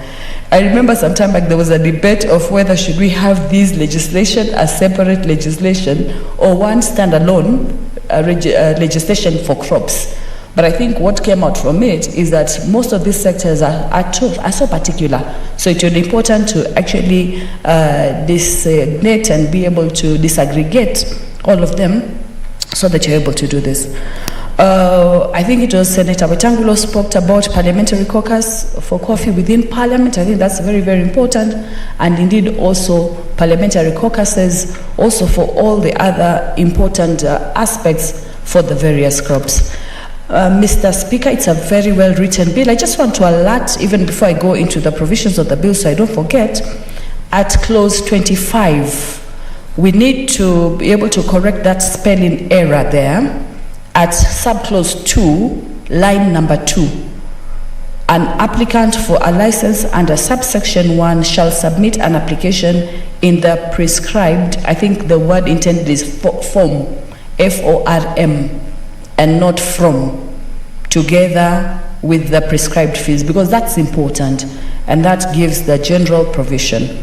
So I think that needs to, as we go into committee of the whole and as we make our amendments, then we can make that a necessary amendment so that there's clarity in exactly what we are saying.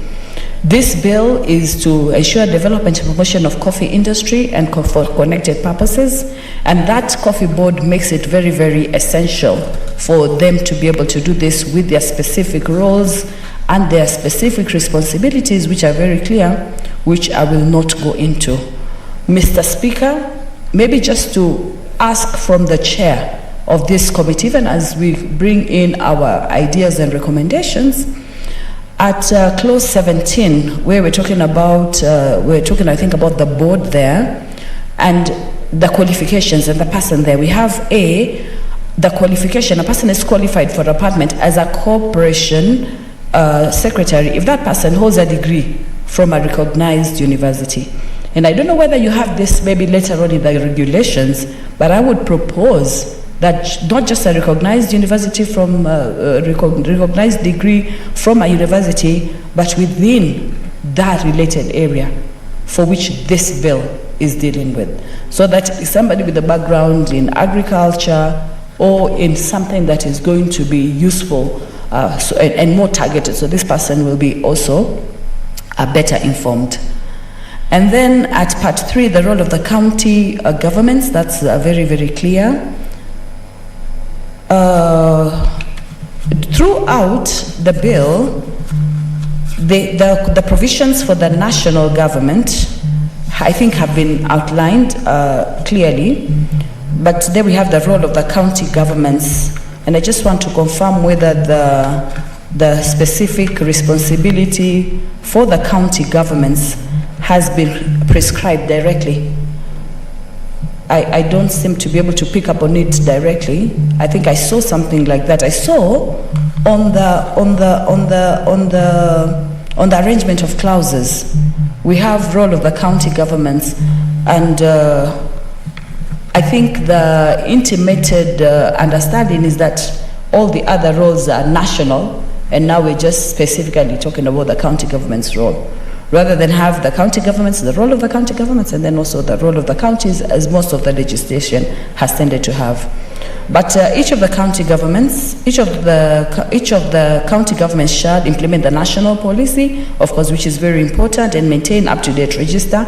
This is one of the things that this bill also brings into place, that whole idea of registration, the whole idea of licenses, the whole idea of processing for licenses, the whole idea of reason for rejection of licenses, and the processes for ensuring that another license is given, the whole idea of renewal of licenses, which is an annual thing, and the fee prescribed that has to be paid, the whole idea of let licensing, just managing to make sure that anybody who is involved in this sector, people know exactly what it is they're doing. And then we have there the coffee associations and coffee estates. Then C, this is for the county governments, consider applications for the certificate, permits and licenses enumerated under the second schedule. And I think this is what other members were also talking about, because the second schedule is confounded in the sense that the second schedule has both the both the issuing authority as the board, and I suspect the board here, we're looking at it at a national level, and then we have the county governments. Yet when we come to this specific clause, it's saying, under the role of county governments, consider applications for the certificates, permits, and licenses enumerated under the schedule. It's like they're in charge of all this, yet the schedule itself is very specific. So maybe some sort of cross-referencing might be important, just to say which aspects are they be considered the county government ones, and I suspect these are from number 7 to number 15. So I think just separating that will be able to ensure that that confounding is not there. But offering extension services, and we were told about how we used to have those extension officers who are so critical in just coming to ensure that the farmer was on the right track, reviving all this, and then also in collaboration with law enforcement, ensuring security in tea growing areas, among others, as overarching roles that just make it possible for counties to be able to thrive in the production of coffee. And then at 24, each county government may enact county legislation. This is very, very important. Always getting the support and making sure that there's a fit in matching between the sector and the counties, through the CC, who has been given lots of responsibilities here, but also through the members of the county assembly, who are really the representatives of the people, who can do a lot also in catapulting this specific area. The regulatory provisions are very clear. For example, in terms of the name, the location, all these have to be given. I talked already on the licensing and the need for the licensing control, the licensing authority being able to put into place the various provisions. There's a penalty clause there, and for the first time I'm seeing an innovation about confiscation of products, apart from the jail and the fine. So, because these products are very dear, this is expected also to act as a deterrent. So I think that is quite innovative, because most of the clauses for penalty are either financial, fines or imprisonment, And then the Coffee Research Institute. Most of these institutes have been in existence for some time. What really is the problem is the funding strategy for these institutes, because there's so much they can do. If you're thinking about even now, at the time when we have COVID, and you're thinking about some of the vaccines or some of the innovations, we know that over time there have been teams, for example, we made breakthroughs in the medication or in the research for HIV between University of Nairobi and Oxford University. And therefore, we'd want our institutes to be leading institutes in terms of providing some of these answers. But most of the time, when you really just have a cursory glance, you find that the issue mainly is the issue of finances. So I really hope that this bill will be able to put money into this, so that all this that this institute is meant to do, and these provisions are very clear at clause 43, advising national and county governments, on the resource requirements, prioritizing areas, facilitating the use of improved production and technology, and establishing adequate feedback systems from agricultural producers. These are very, very key. It's a big thing there. I think also the issue of value addition also goes there. Apart from just value addition for the product, then we also have value addition in terms of even the number of employees that are now coming into the sector. When we go to the export market, I've looked at the data, and we have up to about 8 key exporters of coffee. These are organizations and groups that keep employing more and more of the people who need to be there. So the Institute shall make policy, identify production policy. All these are in that clause, subclause 2. Then we also have the chief executive officer, and again their responsibility and the qualifications have been put in there. Clause 57 is very important, because then it calls for accountability of the institution. So this is on accounts and audit, and the process of how that should be engaged into simultaneously. So I think this gives a very broad and very clear perspective of what we expect within the coffee industry. Over time, And whatever we're talking about here, once it is implemented, we really have a situation where we can have an increment in terms of the production. One of the strengths of this bill is in interlinking of all the various key institutions, right from the grassroots, through the county assemblies, coming through to the boards, coming through the institutions, coming to the coffee board itself, coming to the responsibilities that have been given for the CS, coming to the responsibilities that have been given by the CSC, and the provisions for each of these. In fact, both Schedule 1 and Schedule 1 mainly really just gives the outlining of how that board should work in terms of very specific terms. The time the board should be called and how they should be able to conduct themselves. So by putting these provisions within the area, then we know we can get to a point where we can handle our coffee well. Our coffee, well known as Arabica, but with 5 variants: SL28, SL34, K7, Ruiru 11, and Batian. Those variants are so important and from different places. So I see Senator Sakaja. Senator Sakaja, these variants are in existence and very, very important. Let me end because I see my time is up. My red button is about to come up in congratulating the chairperson of this committee and wishing us well. This is a bill that was broadly supported the first time. We broadly support it again the second time. We hope it can move quickly into enactment as legislation. Thank you very much. I beg to support, Mr. Speaker. Senator Chebeni.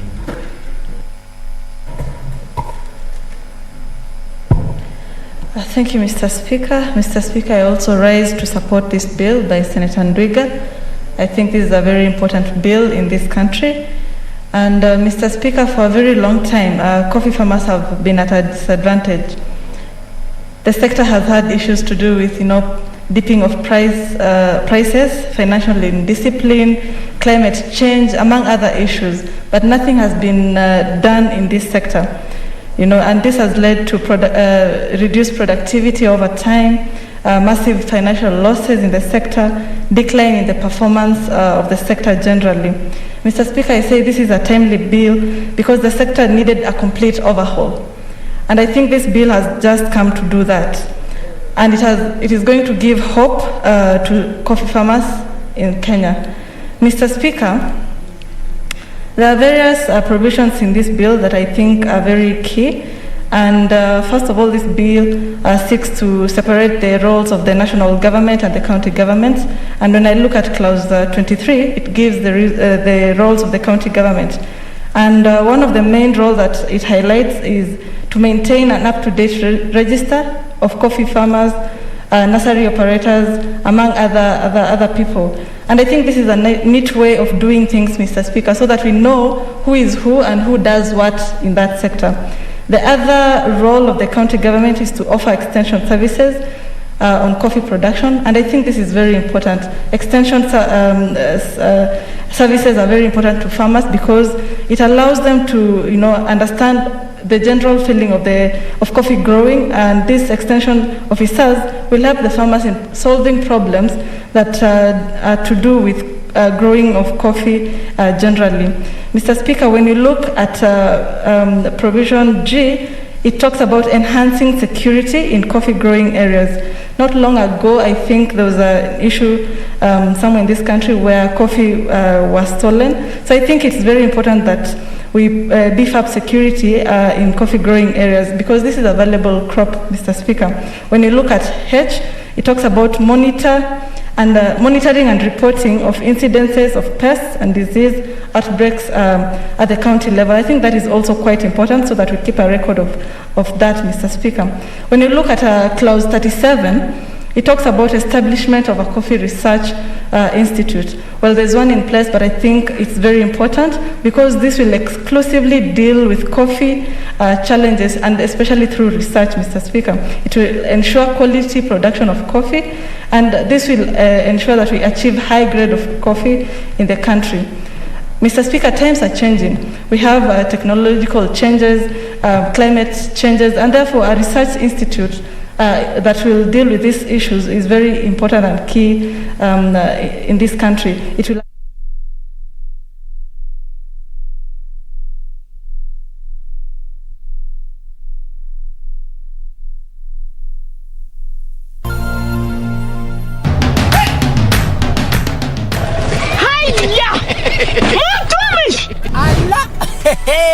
Nissan Serena ndio hii. Na unaweza kuwa wewe ndio tunapikia simu. Kodi ya Nissan Serena ni NS. Alafu kisha kwenye amount ni 50 bob. Hii Nissan Serena tunakupatia na shilingi 50. Kujiunga na QuickBid ni rahisi. Enda kwenye M-Pesa, bonyeza paybill kisha weka business number 4032353. Kwenye account weka kodi ya bidhaa unayotaka na bid yako ya chini zaidi. Kwa mfano TV 16. Kisha weka shilingi 20 tu kama idadi yako. Weka bid yako pia kwenye www.quickbid.co.ke. Kumbuka, bid ya chini zaidi ya kipekee ndio hununua. QuickBid, bidhaa bora kwa bei ya chini.